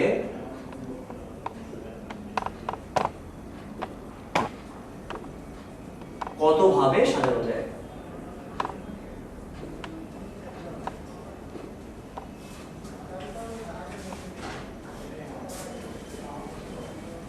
ক্রম পরিবর্তন না করা এই ব্যাপারটা কিরকম সেটা একটু বলি। ধরা যাক বললো আমাদের কাছে শব্দটা হচ্ছে উদ্ভাস, এই শব্দটা স্বরবর্ণের ক্রম পরিবর্তন না করে কতভাবে সাজানো যায়। স্বরবর্ণ এখানে কি কি আছে? এখানে স্বরবর্ণ আছে দুইটা, ইউ এবং এ। ক্রম পরিবর্তন না কি আগে ক্রমটা বুঝে নিই। ক্রম কি? এখানে ক্রম হচ্ছে আগে ইউ আছে তারপরে এ আছে, এর পরে ইউ নাই, ইউ এর পরে এ আছে, এটাই হচ্ছে ক্রম। তুমি এমন সমস্ত বিন্যাস নেবে যে বিন্যাসের মধ্যে এ যেন কখনো ইউ এর আগে না আসে। অর্থাৎ তুমি যদি এটা লেখো আমি খুশি, ওকে ডিবি এটা লিখলে আমি খুশি। যদি তুমি এটা লেখো বিডি এস এইচ আমি তাতেও খুশি। বা তুমি যদি এরকম লেখো এডি ইউ ভিএসএইচ আমি খুশি না। কারণ কি? কারণ এ আর ইউ এর দিকে আমি যদি তাকাই তাহলে আমি দেখবো যে ওকে এদের মধ্যে চেঞ্জ হয়ে গেছে। অর্থাৎ স্বরবর্ণগুলো যদি আমি কাউকে না তাকিয়ে আমি যদি শুধু স্বরবর্ণের দিকে তাকাই তাহলে দেখো তারা ঠিকভাবেই আছে। ধরা যাক এই অ্যালফাবেটের ক্ষেত্রে স্বরবর্ণগুলোর ক্রম কি কি? আগে এ তারপরে এ তারপরে ই। আমি যেভাবেই তাকাই না কেন যদি এটা চেঞ্জ হয়ে যায় তাহলে আমি অখুশি হয়ে যাব। অর্থাৎ ধরো এরকম কিছু একটা আসলো T D E H A হলো না, কারণ আমি যদি শুধুমাত্র স্বরবর্ণের দিকে তাকাই আগে এ তারপর ই তারপর এ চলে আসছে, হবে না। ক্রম পরিবর্তন না করার মানে হচ্ছে আগে এ থাকবে তারপরও আবার এ থাকবে তারপরে ই থাকবে যদি শুধু স্বরবর্ণের দিকে তাকাই। এটি হচ্ছে স্বরবর্ণের ক্রম পরিবর্তন না করা। যদি বলে ক্রম পরিবর্তন না করে কতভাবে সাজানো যায় তখন এই জিনিসটাকে খুবই দারুণভাবে আইডিয়া করা যায় যে আমরা আসলে কি করছি। আবার উদ্ভাস নিয়ে একটু চিন্তা করে তাহলে ক্লিয়ারলি বোঝা যাবে। বলেছে স্বরবর্ণের ক্রম পরিবর্তন করা যাবে না। তো এখন কথা হচ্ছে যে এই স্বরবর্ণগুলো যেখানেই যাক না কেন তারা সাজতে পারতো কতগুলো উপায়ে, সেই জিনিসটা একটু খেয়াল করি। তারা দুইটা স্বরবর্ণ আছে, তারা নিজেদের ভিতরে সাজতে পারতো আসলে ফ্যাক্টোরিয়াল 2 উপায়ে। অর্থাৎ এই রকম জায়গায় এই আটঘুষ এরকম একটা জিনিস হয়তো আমরা পেতাম যদি ইউ আর এ নিজেদের মধ্যে চেঞ্জ করতো। আর একটা বিন্যাস হয়তো আমরা পেতাম কিরকম U D S A S H A V suppose উৎসাহ। এটাকে যদি ইউ আর এ চেঞ্জ করতো তখন জিনিসটা আসলে এরকম আটশু। অর্থাৎ প্রত্যেকটা জায়গায় ইউ আর এ কে দিয়ে ইউ এবং এ কে দিয়ে সাজানো যায় আসলে ফ্যাক্টোরিয়াল 2 অর্থাৎ দুইটা উপায়। সেই দুইটা উপায় থেকে আমি কি দুইটা উপায়কেই চুজ করব? না, আমরা সেই দুইটা উপায় থেকে দুইটাকেই নেব না। আমরা নেব একটাকে। কোনটাকে? শুধুমাত্র এইটাকে যেখানে অর্ডারটা ঠিক আছে। অর্থাৎ প্রতি দুইটা এখানে হয়ে যাচ্ছে একটা করে। এটা যদি বুঝতে কষ্ট হয় তাহলে আমরা আরেকবার কোন যেখানে তিনটা স্বরবর্ণ আছে এরকম একটা শব্দ চুজ করি। ধরা যাক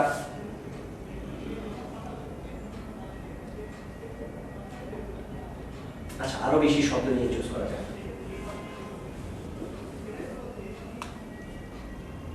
আর নিজের একটা বানায় ফেলি আসলে। আচ্ছা ওকে, ধরা যাক অরেঞ্জ একটা শব্দ। এই শব্দের মধ্যে আমরা দেখতে পাচ্ছি তিনটা মোট স্বরবর্ণ আছে ও এ ই। তো এখানে এই অবস্থাতেই ও এ আর ই এরা চেঞ্জ হয়ে কি হতে পারতো? এরা হতে পারতো এরকম ও আর ই এন জি এ। আমরা শুধুমাত্র কিন্তু এদেরকে চেঞ্জ করছি, বাদ বাকি মাঝখানে যারা আছে তাদেরকে বলছি বাবা তোমরা তোমাদের মতো ঠিক থাকো, তোমাদেরকে নিয়ে কোনো চিন্তা করতে হবে না, তোমরা তোমাদের অস্তিত্বের সংকট অনুভব করো না। বাদ বাকি যারা আছে আমরা শুধুমাত্র তাদের কথা চিন্তা করছি। আচ্ছা এইখানে এবার খেয়াল করো, যদি এ চলে আসে এখানে হলো ও ই এ, এখানে চলে আসবে ই ও, এবং যদি সামনে একটা ই চলে আসে তখন এখানে আসবে ও এ, এখানে চলে আসলে অনেক ভয়ঙ্কর ভয়ঙ্কর শব্দ আমরা তৈরি করে ফেলেছি। দেখো অরেঞ্জ, অরেঙ্গা, আরঙ্গে, আরেঙ্গো, ইরঙ্গা, ইরাঙ্গো, এরকম করে আমরা অনেকগুলো শব্দ তৈরি করে ফেলেছি। এই শব্দগুলোর মধ্যে থেকে আমরা কি সবাইকে নিতে পারবো? যদি বলা যায় ক্রম পরিবর্তন করা যাবে না, তখন এদের মধ্যে থেকে এই 6টা থেকে আসবে মাত্র একজন, সে হচ্ছে এ। আমরা এই 6টা থেকে নেব মাত্র একজনকে। এমন করে এদেরকে যদি আবার একটু চেঞ্জ করি যে এই এন জি ই এরা অন্য জায়গায় গেল হয়তো, বাট এখানে তো এদের তিনজনকে আমি আবার কতভাবে সাজাতে পারবো? টোটাল 6টা উপায় সাজাতে পারবো, যে 6টা থেকে আমি আসলে 6টাকে নিতে পারবো না, পারবো মাত্র একটাকে নিতে। অর্থাৎ প্রতি 6টা এখানে হয়ে যাচ্ছে একটা, প্রতি 6টা হয়ে যাচ্ছে একটা। তাহলে আমাদের টোটাল সাজাতে পারি ফ্যাক্টরিয়াল 6 উপায়, অর্থাৎ 720 উপায় আমি টোটাল সাজাতে পারি ফ্যাক্টরিয়াল 6, কারণ এই যে ও আর এ এন জি ই এদেরকে দিয়ে ফ্যাক্টরিয়াল 6 উপায় সাজানো যায়। কিন্তু তাদের মধ্যে প্রতি 6টা হয়ে যাচ্ছে একটা। 6 আসলে কেন আসলো? কারণ ফ্যাক্টরিয়াল 3, প্রতি ফ্যাক্টরিয়াল 3টা হয়ে যাচ্ছে একটা। তার মানে এই 6কে আমি আসলে ফ্যাক্টরিয়াল 3 দিয়ে ভাগ করছি। অর্থাৎ যাদেরকে ক্রম পরিবর্তন করা যাবে না বলা হয়েছে, যাদের ক্রম পরিবর্তন করা যাবে না বলা হয়েছে, তাদের সবাইকে মোট তাদের টোটাল সংখ্যা দিয়ে, তাদের টোটাল সংখ্যা ফ্যাক্টরিয়াল দিয়ে আমাকে আসলে ভাগ করে দিতে হবে। এই জিনিসটা আগের এটার সাথে আরেকটা জিনিসের তুলনা করা যায়। কিসের? যে আমরা যদি মনে করতাম যে এখানে জিনিসটা এরকম ছিল, অরঙ্গ মানে এ ই এদের সবাইকে আমি একই বর্ণ বানাই ফেললাম, সবাই ও হয়ে গেছে। এখন এদেরকে যদি বলতাম কতভাবে সাজানো যায়, তাহলে আমরা দেখতে পেতাম কত ফ্যাক্টরিয়াল 6 বাই ফ্যাক্টরিয়াল 3। তখন আসলে অর্ডারটা আসলে কোনো ইম্পর্টেন্ট ভূমিকা রাখতো না। তার মানে এই সবগুলাই আসলে তখন হয়ে যেত একটা। এখানে কিন্তু এক্স্যাক্টলি আমরা সেই কাজটাই করেছি, এদের সবাইকে করে ফেলেছি একটা। তার মানে আমাদেরকে কি করতে হবে? আমাদেরকে যেটা করতে হবে সেটা হচ্ছে যাদেরকে ক্রম পরিবর্তন করা যাবে না বলা হয়েছে তাদের সবাইকে একই জিনিস চিন্তা করতে হবে, সবাইকে একই বর্ণ ভেবে নিতে হবে। এখানে আমরা তাদেরকে চিন্তা করতে মানা করেছি স্বরবর্ণকে। স্বরবর্ণ কি কি আছে? এ এ ই। আমরা বলবো বাবা তুমি ই না, তুমিও এ, তোমরা তিনজন সেম জিনিস। তাহলে এখন আমাদের সামনে কি কি আছে আসলে? এর জন্য এরকম আলফাবাট, এরকম একটা শব্দ হয়তো তৈরি হয়ে গেছে। এবং এই শব্দটাকে নিয়ে যদি আমি বলি কতভাবে সাজানো যায়, আমি দেখতে পারবো এটা হবে ফ্যাক্টরিয়াল 8 বাই ফ্যাক্টরিয়াল 3 উপায়। সোজা করে বলতে গেলে যাদের ক্রম পরিবর্তন করা যাবে না তাদের টোটাল সংখ্যা দিয়ে আমি আসলে ভাগ করে দেব। যাদের ক্রম পরিবর্তন করা যাবে না এই স্বরবর্ণগুলো, তাদের টোটাল যে সংখ্যা ছিল সেই সংখ্যা ফ্যাক্টরিয়াল দিয়ে আমি আসলে ভাগ করে দেব। এটি হচ্ছে ক্রম পরিবর্তন না করে কতভাবে সাজানো যায়। তাহলে এবার আসি এর পরের কেসটায়।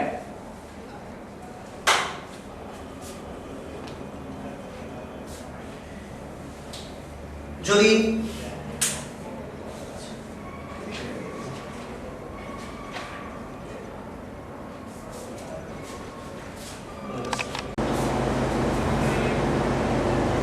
এবারে আমরা দেখব অবস্থান এবং আপেক্ষিক অবস্থান পরিবর্তন না করা, এই ব্যাপারগুলো।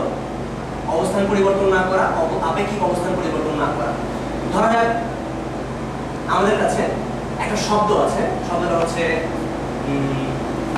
উদ্ভাস। এই শব্দটার স্বরবর্ণগুলোর অবস্থান পরিবর্তন না করে কতভাবে সাজানো যায়? যদি বলে অবস্থান পরিবর্তন না করে, আমাদের প্রশ্ন হচ্ছে স্বরবর্ণের অবস্থান পরিবর্তন না করে, তখন আমাদের কাজটা কি হবে?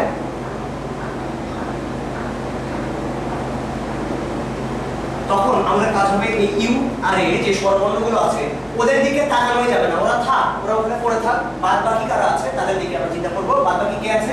ডি ভি এস এইচ, এরকম আছে মোট 4টা, যারা প্রত্যেকে আলাদা আলাদা, তাদেরকে আমরা সাজাতে পারি ফ্যাক্টরিয়াল 4 বাই। এটাই आंसर। যদি অবস্থান পরিবর্তন না করতে বলে তাহলে যারা আছে, যাদের অবস্থান পরিবর্তন করব না তাদেরকে বিবেচনার ভিতরেই আনবো না। আর যদি বলে আপেক্ষিক অবস্থান পরিবর্তন না করে, তখন ব্যাপারটা আসলে কি রকম? মানে হচ্ছে ইউ আর এ এরা কোন কোন পজিশনে আছে? 1 2 3 4, মানে প্রথম এবং চতুর্থ অবস্থানে আছে। এই ইউ আর এ এই জায়গাটা হলো স্বরবর্ণের জায়গা, এরা নিজেদের মধ্যে চেঞ্জ করতে পারে। অর্থাৎ ইউ বলেছে ওকে তুমি ব্যঞ্জন বর্ণের এলাকায় যাবে না, তুমি স্বরবর্ণের এলাকায় যেতে পারো। তার মানে কি ইউ এখানে আসতে পারে, এ এখানে যেতে পারে, বাট এরা কখনোই এই সব জায়গাগুলোতে যেতে পারবে না। আপেক্ষিক অবস্থা পরিবর্তন না করার অর্থ হচ্ছে এটা হলো উপনিবেশের মতো, যে ওকে ওর নিজ রাষ্ট্রের মধ্যে তারা ঘোরাফেরা করতে পারবে, ইউ এই রাষ্ট্রের মধ্যে আসতে পারবে, এ ওখানে যেতে পারবে। অর্থাৎ তখন আমরা যে কাজটা করবো, স্বরবর্ণের জন্য আলাদাভাবে চিন্তা করবো, স্বরবর্ণ নিজেদের মধ্যে কত করে সাজতে পারে ফ্যাক্টরিয়াল 2 পায়, আর ব্যঞ্জন বর্ণ এরা নিজেদের মধ্যে কত করে সাজতে পারে, তারা নিজেদের মধ্যে সাজতে পারবে ফ্যাক্টরিয়াল 4 পায়। অর্থাৎ টোটাল আনসার হবে ফ্যাক্টরিয়াল 2 ইনটু ফ্যাক্টরিয়াল 4 পায়, যদি বলে আপেক্ষিক অবস্থান পরিবর্তন না করে কত হবে সাজানো যায়। আচ্ছা এবারে আমরা একটু লক্ষ্য করি, ধরা যাক আমাদের কাছে মোট 5টা বর্ণ দেওয়া আছে, এই 1 2 4 সব 3টা বর্ণ দেওয়া আছে, দিয়ে বললো এদেরকে দিয়ে যতগুলো ভিন্ন ভিন্ন সংখ্যা তৈরি করা সম্ভব, যাদের মধ্যে একই জিনিস রিপিট করবে না, মানে হচ্ছে 1 2 4 1 2 2 কে আমরা নিতে পারবো না, কারণ 2 2 বার আছে, এক জিনিস 2 বার আসবে না। এই ধরনের যতগুলো সংখ্যা পাওয়া যাওয়া সম্ভব তাদের সবার যোগফল কত হবে। আমরা আরেকটা বাড়িয়ে নিই, তাহলে অঙ্কটা একটু কঠিন হবে। এদের সবার যোগফল কত হবে, কতগুলো আলাদা আলাদা সংখ্যা পাওয়া সম্ভব, টোটাল 24টা আসলে আলাদা আলাদা সংখ্যা পাওয়া যাবে, এই 24টা আলাদা আলাদা সংখ্যা যোগফল কত হবে এটা আমরা বের করতে চাই। তখন একটু ভালো করে আমরা খেয়াল করি যে আমাদের কাছে যে 24টা সংখ্যা থাকবে প্রত্যেকটা এই 4 ঘরের সংখ্যা, 4 অঙ্কের সংখ্যা, যেখানে সংখ্যাটা এরকম হতে পারে 5 2 4 1 কিংবা 1 2 4 5 1 3 1 4 2 5 এরকম অনেক সংখ্যা হতে পারে। তো খেয়াল করি যে কোনো একটা সংখ্যা, যেরকম হয়তো 1, সে এই পজিশনে কতবার থাকবে, একটা সংখ্যা একটা ডিজিট একটা অঙ্ক একটা পজিশনে কতবার থাকবে সেটা একটু খেয়াল করি। সে এই শেষ অবস্থানে থাকতে পারে আসলে ফ্যাক্টরিয়াল 6 উপায়ে, কারণ যখন এখানে 1 থাকবে তখন এইদিকে কতভাবে চেঞ্জ হতে পারে, তখন 5 4 2 হতে পারে, এখানে 2 4 5 হতে পারে, 2 5 4 হতে পারে, 4 2 5 হতে পারে, 4 5 2 হতে পারে। অর্থাৎ শেষ অবস্থানে একে নির্দিষ্ট করলে টোটাল ফ্যাক্টরিয়াল 3 উপায়ে শেষ ঘরে একের থাকা সম্ভব। ঠিক একইভাবে 1 সেটাই দ্বিতীয় ঘরে কতভাবে থাকতে পারে ফ্যাক্টরিয়াল 3 উপায়ে। ঠিক একইভাবে এই 1 এই ঘরে থাকতে পারে ফ্যাক্টরিয়াল 3 উপায়ে। ঠিক একইভাবে 1 এই 5 নাম্বার এই প্রথম ঘর যেটা এই ঘরে থাকতে পারে ফ্যাক্টরিয়াল 3 উপায়ে। কিন্তু কথা হচ্ছে এই 1 সে শেষ ঘরে থাকলে যে অর্থ মিন করে সে প্রথম ঘরে থাকলেও কি একই অর্থ মিন করে? কখনোই না। এই 1 মানে জাস্ট 1 টাকা, আর যখন আমি এখানে বলছি সে 1245, অর্থাৎ এই 1 শেষে থাকা যতটুকু ভ্যালুয়েবল এখানে থাকা তার চেয়ে অনেক বেশি ভ্যালুয়েবল। যত আমি বামে আসতে থাকবো তত এই 1 এর কিন্তু দাম বাড়তে থাকবে, এবং কত গুণ করে হতে থাকবে, 10 গুণ করে করে বাড়তে থাকবে। তার মানে কি যে এই 1 যখন এখানে থাকবে তখন মোট কত হবে থাকবে, টোটাল ফ্যাক্টরিয়াল 3 বার থাকবে, তখন সেই 1 গুণের যোগফল কত হবে, সেই 1 গুণের যোগফল হবে 1 * ফ্যাক্টরিয়াল 3। যখন একটা এই পজিশনে থাকবে তখন সেই 1 কিন্তু শুধু 1 না, সেই 1 মানে আসলে 10। এটাকে আমরা বুঝতে পারছি, যখন 1 এই ঘরে আছে তখন এই 1 মানে হচ্ছে 10, মানে আমি যখন 2 4 লিখি এই 2 মানে শুধু 2 না, এই 2 মানে 20 20 + 4, অর্থাৎ 2 মানে 2 * 10। অর্থাৎ এই 1 যখন এখানে আছে তখন সেই 1 এর অর্থ হচ্ছে 1 * 10 তার সঙ্গে ফ্যাক্টরিয়াল 3। আমরা কিন্তু 1 গুলো নিয়ে কাজ করছি এখন। 1 সেকেন্ড পজিশনে থাকতে পারে ফ্যাক্টরিয়াল 3 উপায়ে, যেখানে প্রত্যেকের মান হচ্ছে 10 করে করে, তাহলে টোটাল যোগফল হবে 1 * 10 * ফ্যাক্টরিয়াল 3। 1 যখন এই পজিশনে আছে তখন এই 1 মানে শুধু 1 না, সে 100। এই ঘরটা আমরা এটা হচ্ছে 100 এর ঘর, তখন সেই 1 এর ভ্যালু হবে 1 * 100 তার সঙ্গে ফ্যাক্টরিয়াল 3, কারণ এই ঘরে থাকা অবস্থায় অন্যরা সাজতে পারে ফ্যাক্টরিয়াল 3 উপায়ে। আর 1 যখন একদম বাইরের ঘরে তখন হতে পারে 1000 তার সঙ্গে ফ্যাক্টরিয়াল 3। এবার খেয়াল করা যাক, আমরা তো এতক্ষণ ধরে কার কথা চিন্তা করলাম, শুধুমাত্র 1 এর কথা, কেন আর কেউ নাই? আছে তো 2 এর শেষ ঘরে থাকতে পারে কত উপায়ে, ফ্যাক্টরিয়াল 3 উপায়ে, কারণ 2 যখন এখানে থাকবে বাদ বাকি তিনজন থাকতে পারে ফ্যাক্টরিয়াল 3 উপায়ে। 2 এই ঘরে থাকলে এটা হতে পারে ফ্যাক্টরিয়াল 3 উপায়ে। ঠিক একই ভাবে 2 যখন সেকেন্ড পজিশনে থাকবে তখন এটা হতে পারে ফ্যাক্টরিয়াল 3। এই যখন 2 এখানে থাকবে তখন হতে পারে এত উপায়ে। এই কাহিনীটুকু আমরা যদি বুঝতে পারি তাহলে আমরা জানি এটা 4 এর জন্য সত্যি, এটা 5 এর জন্য সত্যি। অর্থাৎ আমরা যদি খেয়াল করি আমরা দেখতে পাচ্ছি ফ্যাক্টরিয়াল 3 সবার সাথে আছে। ফ্যাক্টরিয়াল 3 কে আমরা কমন নিয়ে নিলাম। ফ্যাক্টরিয়াল 3 কে যদি কমন নেওয়া যায় তখন আমরা দেখতে পাচ্ছি এই দিক বরাবর যদি চিন্তা করা যায় ফ্যাক্টরিয়াল 3 কমন নিলে কি কি থাকে 1 2 3 1 2 4 5 এরা আছে আর তার সঙ্গে সবার সাথে আছে 1 10 100 1000 এই হচ্ছে টোটাল आंसर এই পুরো জিনিসটাকে আমরা সহজে এইভাবে লিখে ফেলতে পারি তাহলে ফ্যাক্টরিয়াল 3 মানে কি এটা হচ্ছে 4 1 ফ্যাক্টরিয়াল কতগুলো সংখ্যা আছে ডিজিট সেইগুলা তার সঙ্গে গুণ হবে যে যে ডিজিটগুলো আছে তাদের যোগফল তার সঙ্গে গুণ হবে এই অবস্থানগুলোর ভ্যালু অর্থাৎ একক অবস্থান থাকলে এর মানে 1 দশকে থাকতে পারে শতকে থাকতে পারে অথবা সহস্রে থাকতে পারে এই চারটা পর এই হচ্ছে টোটাল আমাদের যোগফলটা এটাই মিলে আমরা যোগফলটা পেয়ে যাব আচ্ছা এবারে আমরা আসি খুবই গুরুত্বপূর্ণ একটা কনসেপ্টে সেটা হচ্ছে চক্রবিন্যাস চক্রবিন্যাস জিনিসটা কেমন ধরা যাক বললো যে চারজন মানুষ আছে সেই চারজন মানুষ গোল টেবিলে বসে আছে যদি গোল টেবিলে বসে থাকে আর নরমাল লম্বা টেবিলে বসে থাকে তখন দুইটা টেবিলে বসার মধ্যে পার্থক্য আছে কি ধরনের পার্থক্য সেটা দেখার চেষ্টা করা যায় যখন তারা বেঞ্চে বসে আছে সাপোজ যে চারজন মানুষ বেঞ্চে বসে আছে তখন আমরা তাদেরকে সাজাতে পারি টোটাল ফ্যাক্টরিয়াল 4 উপায়ে এটা অলরেডি আমাদের জানা কিছু যদি গোল টেবিলে হয় তখন কিছু সমস্যা আছে সমস্যাটা কিরকম তখন এইটা যে বিন্যাস নির্দেশ করবে এই বি সি ডি এ এটা কিন্তু একই বিন্যাস নির্দেশ করবে কারণ গোল টেবিলে বসে থাকা অবস্থায় কে যে প্রথম আর কে শেষ সেটা বলা যায় না যেমন আমাদের এই পৃথিবীটা এই পৃথিবীর মাঝখান কোনটা এটা যদি প্রশ্ন করা যায় আমরা উত্তর দিতে পারবো না কারণ পৃথিবীটা পুরোটাই গোল আমি যদি বলি এই বৃত্তটা কোথা থেকে শুরু হয়েছে আমরা কি বলতে পারবো এই বৃত্তের শুরু কোথায় আমরা বলতে পারবো না কারণ এখান থেকে যদি কেউ বলে সে ঘুরে আবার এখানে ফিরে আসবে এখান থেকেও যদি বলে কেউ শুরু তাহলে আবার সেখানে ফিরে আসবে ঠিক একইভাবে চক্রবিন্যাসের ক্ষেত্রে কোনটা যে শুরু এটা আমরা জানি না ফলে একটা চক্রবিন্যাস ঠিক না আলাদা তারা একই রকম না আলাদা এটা তারা কিভাবে বুঝবে তারা বোঝে শুধু ডানে আর বামের দিকে তাকিয়ে প্রত্যেকটা মানুষ তার ডানে বামে দেখবে যদি এটা ঠিক থাকে তখন বুঝবো এই চক্রবিন্যাস সেম আছে যেমন আমরা এখানে লক্ষ্য করি এ যদি তার বামে ডানে তাকায় এ হয়তো এখানে দাঁড়িয়ে আছে এ তার বাম পাশে দেখলো কে আছে বি ডান পাশে দেখলো ডি সি যদি তাকায় তার বামে দেখবে ডি কে ডানে দেখবে বি কে ডি যদি তাকায় ডানে দেখবে এ কে বামে দেখবে সি কে ডি যদি তাকায় সে দেখবে তার বামে আছে এ ডানে আছে সি আমরা যদি এখন এটার ক্ষেত্রে খেয়াল করি আমরা লক্ষ্য করি এখানে এ ডানে বামে কে ছিল বামে ছিল বি ডানে ডি আমরা যদি এখানে তাকাই দেখবো এখনো তাই আছে এর বামে ছিল বি ডানে ডি এবং এটার মধ্যে কোনো পার্থক্য নাই কারণ প্রত্যেকেই তাদের ডানে বামে দেখবে একদম একই লোক আছে তার মানে কি যে এইগুলা যদিও দেখতে আলাদা রকম লাগছে আমাদের কাছে কিন্তু আসলে এরা চক্রবিন্যাসের ক্ষেত্রে আলাদা না তাহলে তারা কিভাবে আমরা বুঝবো যে এগুলো আলাদা হবে কি আলাদা হবে না এটা আসলে সাইক্লিক অর্ডার থেকে খুব ইজিলি চিন্তা করা যায় যে এ বি সি ডি আমরা দেখবো এক জায়গা থেকে শুরু করলে কি পাবো B C D A B থেকে শুরু করলে বি সি ডি এ আমি যদি সি থেকে শুরু করি পাবো C D A B D থেকে শুরু করলে পাবো ডি এ বি সি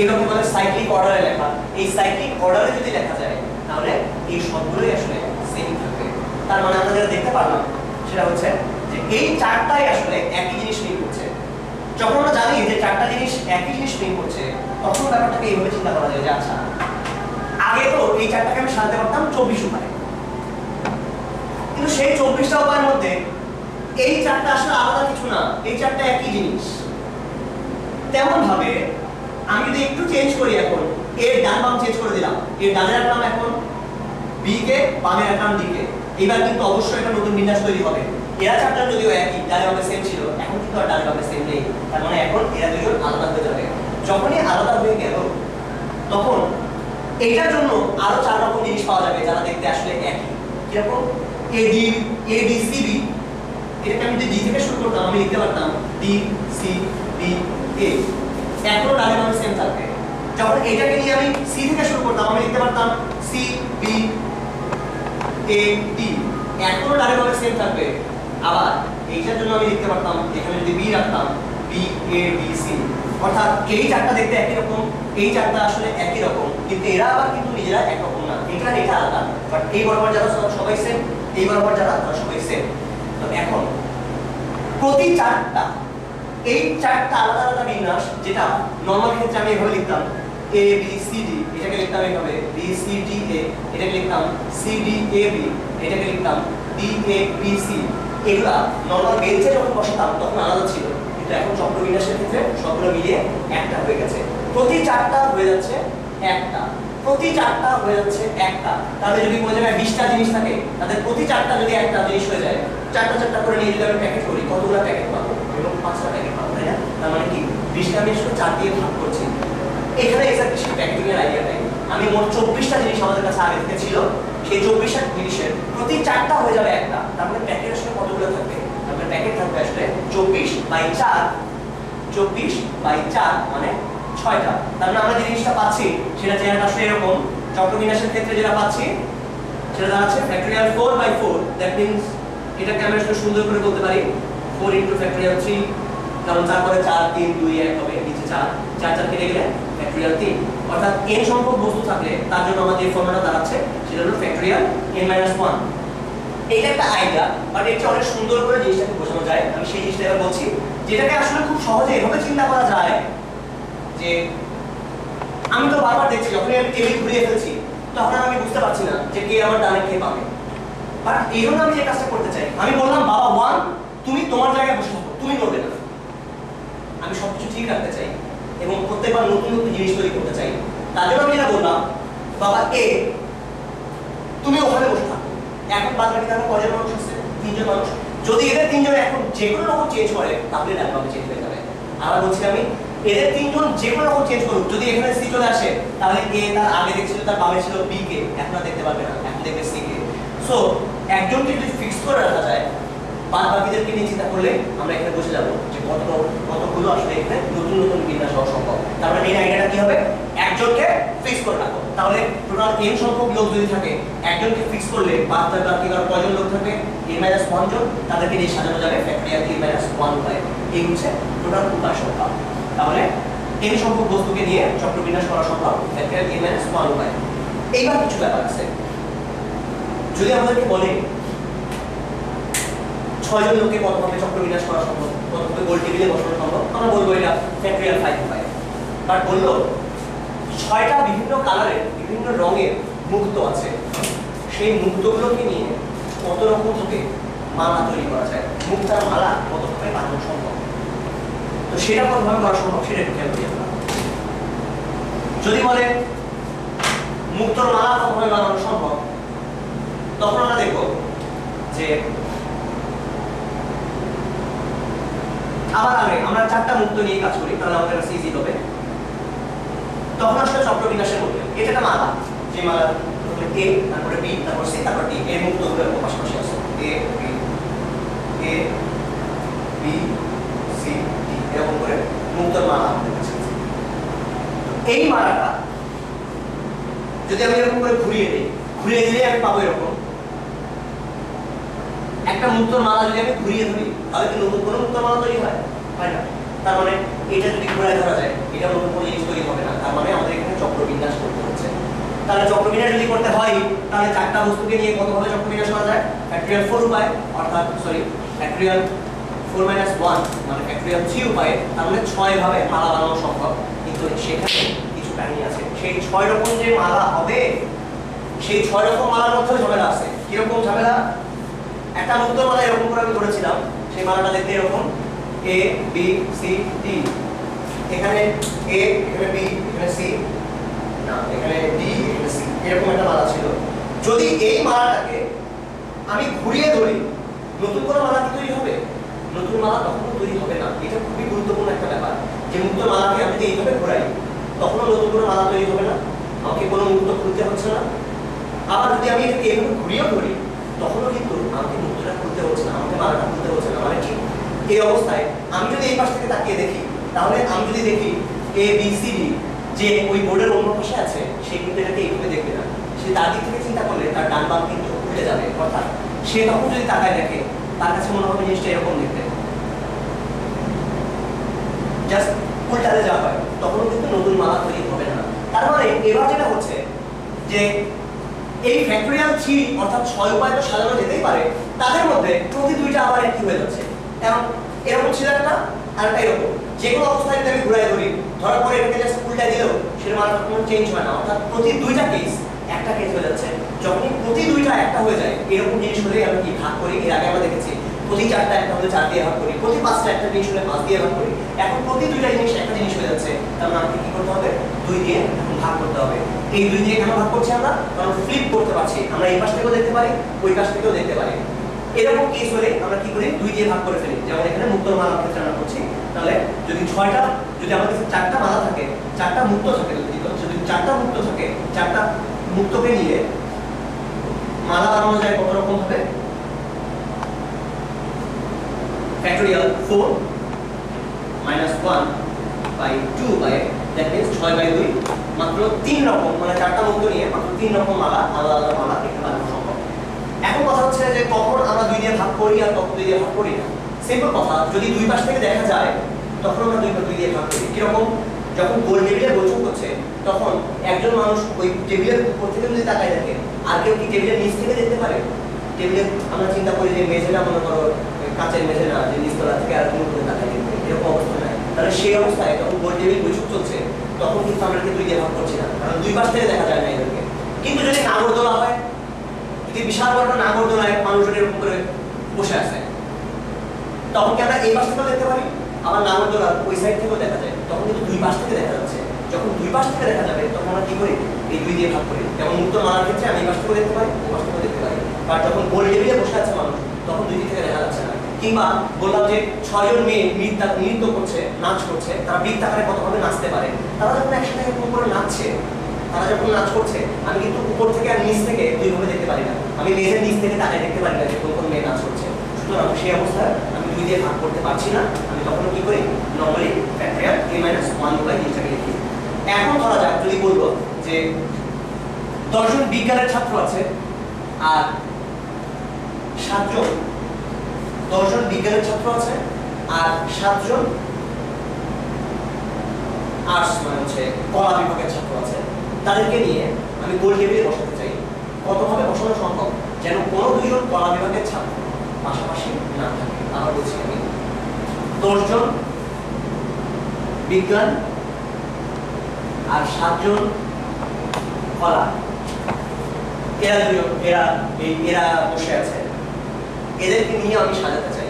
কতভাবে সাজাতে পারি যেন কোনো 2 জন কলা বিভাগের মানুষ পাশাপাশি না থাকে? তো তখন আমরা এটাকে এভাবে খেয়াল করতে পারি যে ওকে, আগে দেখি যে বিজ্ঞান বিভাগে যারা আছে তাদেরকে এভাবে চিন্তা করি যে ওকে, বিজ্ঞান বিভাগে 10 জন আছে, B B B B B B 1 2 3 4 5 6, এই 10 জন বিজ্ঞান বিভাগের ছাত্র আছে, তারা গোল টেবিলে বসবে। এখন এদের মাঝখানে জায়গা আছে কতগুলো? এখন জায়গা কতগুলো আছে? 1 2 3 4 5 6 7 8 9 10, টোটাল 10টা জায়গা মাঝখানে ফাঁকা হয়ে আছে। এই 10টা ফাঁকা জায়গায় কারা বসবে? কলা বিভাগে যারা আছে আর্টস, তারা বসবে। অর্থাৎ এই 10টা জায়গায় 7 জনকে যদি আমি কোনোভাবে বসাতে পারি, তাহলে তারা কেউ পাশাপাশি থাকবে না, এটাকে বসানো যেতে পারে 10p7 উপায়ে। তাহলে তারা একজন আরেকজনের সাথে কি হয়ে থাকবে? তারা বিন্যস্ত হয়ে গেল। অলরেডি আমরা বিন্যাস করে ফেলেছি, 10p7 লিখে ফেলেছি, আমরা তাদেরকে বিন্যাস করে ফেললাম। তাদেরকে এরা বিন্যস্ত হলো কলা বিভাগের ছাত্ররা। এবারে আমরা কিন্তু এখনো এর ভেতরে, এটার ভেতরে আমরা এখনো চক্রবিন্যাসের আইডিয়াটা দিতে পারি নাই। এবার আমরা চক্রবিন্যাসের কনসেপ্টটা ইউজ করব। যখন 10 জন বিজ্ঞান বিভাগের ছাত্র আছে, তারা নিজেদের ভিতরে কতভাবে সাজতে পারে। যদি চক্রবিন্যাস হয়, চক্রবিন্যাস হলে আমি তখন ওই বিজ্ঞান বিভাগের একজনকে বলছি, বাবা তুমি স্টপ থাকো, বাদ বাকি যারা আছে আমি তাদেরকে শুধুমাত্র চক্রবিন্যাস করব। অর্থাৎ এই বাদ বাকি আছে কয়জন, তাদেরকে বিন্যাস করবো। বাদ বাকি আছে 9 জন, এই 9 জনকে সাজানো যেতে পারে ফ্যাক্টরিয়াল 9 উপায়ে। তাহলে আমি পেয়ে যাব কতভাবে 10 জন বিজ্ঞান বিভাগের ছাত্র এবং 7 জন কলা বিভাগের ছাত্রকে, কোনো কলা বিভাগের ছাত্রকে পাশাপাশি না বসিয়ে কতভাবে সাজাতে হয়। এই হচ্ছে উপায় সংখ্যা। ওকে, এবার আমরা সমাবেশ সংক্রান্ত কিছু জিনিস দেখতে চাই। সমাবেশের একটা ফর্মুলা, এটা একটু আমার তোমাদেরকে একটু জানিয়ে দিতে চাই। তোমরা এরকম একটা ফর্মুলা সবসময় দেখেছো এই ফর্মুলাটা ইন্টারমিডিয়েটে বারবার প্রমাণ করতে হয়েছে, পরীক্ষা অনেকবার আসে। তো এই ফর্মুলাটা আসলে ফিজিক্যালি কি সেন্স করে, কি মিন করে, আমি এই জিনিসটা জানতে চাই। আমরা অলরেডি বিন্যাস বা সমাবেশ জিনিসটা কি মিন করে এটা জানি, যে 10 জন লোক থেকে 2 জনকে কতভাবে বেছে নেওয়া যায়, কতভাবে ডেকে নেওয়া যায়, আমি সেই জিনিসটাকে সমাবেশ বলছি। সমাবেশের ক্ষেত্রে অর্ডার জিনিসটা ইম্পর্টেন্ট না, কখন বিন্যাস আর কখন সমাবেশ করি তার বেসিক আইডিয়াটা কি, যেখানে অর্ডার ইম্পর্টেন্ট, কে আগে কে পরে এই ব্যাপারটা ইম্পর্টেন্ট, সেটা হচ্ছে বিন্যাস। যেখানে এই ব্যাপারটা ইম্পর্টেন্ট না, যে কে আগে থাকবে কে পরে থাকবে, সেটাকে আমরা বলছি সমাবেশ। আচ্ছা, এবার আমরা দেখি NCR plus NCR minus 1 এটা ইকুয়াল টু কেন n plus 1CR এরকম একটা জিনিস হয়। আচ্ছা, সেটা বোঝানোর মধ্যে ধরা যাক আমাদের কাছে 10 জন মানুষ আছে, Abul Kabul Kabul double Ibul Kabul double Aibul double, এই 10 জন থেকে আমি 5 জন লোকে নিতে চাই, অর্থাৎ আমার টার্গেট হচ্ছে 10C5 এটা ভ্যালু বের করা। 10 জন থেকে 5 জনকে নিয়ে আমি আমরা বাছাই করতে চাই। তার জন্য একটু খেয়াল করি যে এদের মধ্যে থেকে যে কোনো একজনকে আমি যদি ফিক্স করে রেখে দিই, তাকে ধরা যাক A, আমি যে 10 জন থেকে 5 জনকে নেব তার মধ্যে এই বেটা হয় থাকবে নয় থাকবে না, আর কোনো অপশন আসলে নেই। সে হয় থাকতে পারে নাহলে থাকবে না। এখন আমি জাস্ট এই অপশন দুটো নিয়ে চিন্তা করতে চাই, এ যদি থাকে এ যদি না থাকে। যদি এ থাকে, এ যদি সবসময় থাকে, তখন আসলে আমাকে কয়জন থেকে কয়জন নিতে হচ্ছে, এ তো আছেই, তাহলে আর কয়জন থেকে কয়জনকে নিতে হবে, আর 9 জন থেকে আমাদেরকে 4 জনকে নিতে হচ্ছে, এ যদি থাকে। আর এ যদি নাই থাকে তাহলে একে আগে এখান থেকে হিসাব থেকে বাদ দিয়ে দিলাম, আমাদেরকে লাগবে 5 জন লোক, যার মধ্যে এ আগেই বাদ, তাহলে আর আসছে কয়জন, 9 জন লোক। 9 জন থেকে 5 জনকে যেতে পারে 9C5 পায়। তাহলে এই দুটো পার্ট যোগ করলে আমি পেয়ে যাব 10 জন থেকে 5 জনকে আসলে কতভাবে নেওয়া সম্ভব, এ হয় থাকবে নয় থাকবে না। এই দুটো কেসে আমরা আলাদা করে ভাগ করে ফেলছি, এবং এইটারই আসলে জেনারেল কেস হচ্ছে এটা। এর সংখ্যক লোক থেকে যদি আর সংখ্যক লোক নিতে দেওয়া হয়, যে কোনো একজনের কথা চিন্তা করলে সে হয় থাকবে বা থাকবে না। n+1 থেকে যদি আরেকজনকে বলি, তখন সে যদি কখনো না থাকে তখন আসবে এরকম, সে যদি থাকে তাহলে এরকম, সে না থাকলে এই দুটো পার্ট নিয়ে হবে টোটাল অ্যান্সারটা। এবার আমরা সমাবেশের কিছু জিনিস শুধু বলে ফেলি, এটা খুব বেশি লাগে যে হয়তো বললো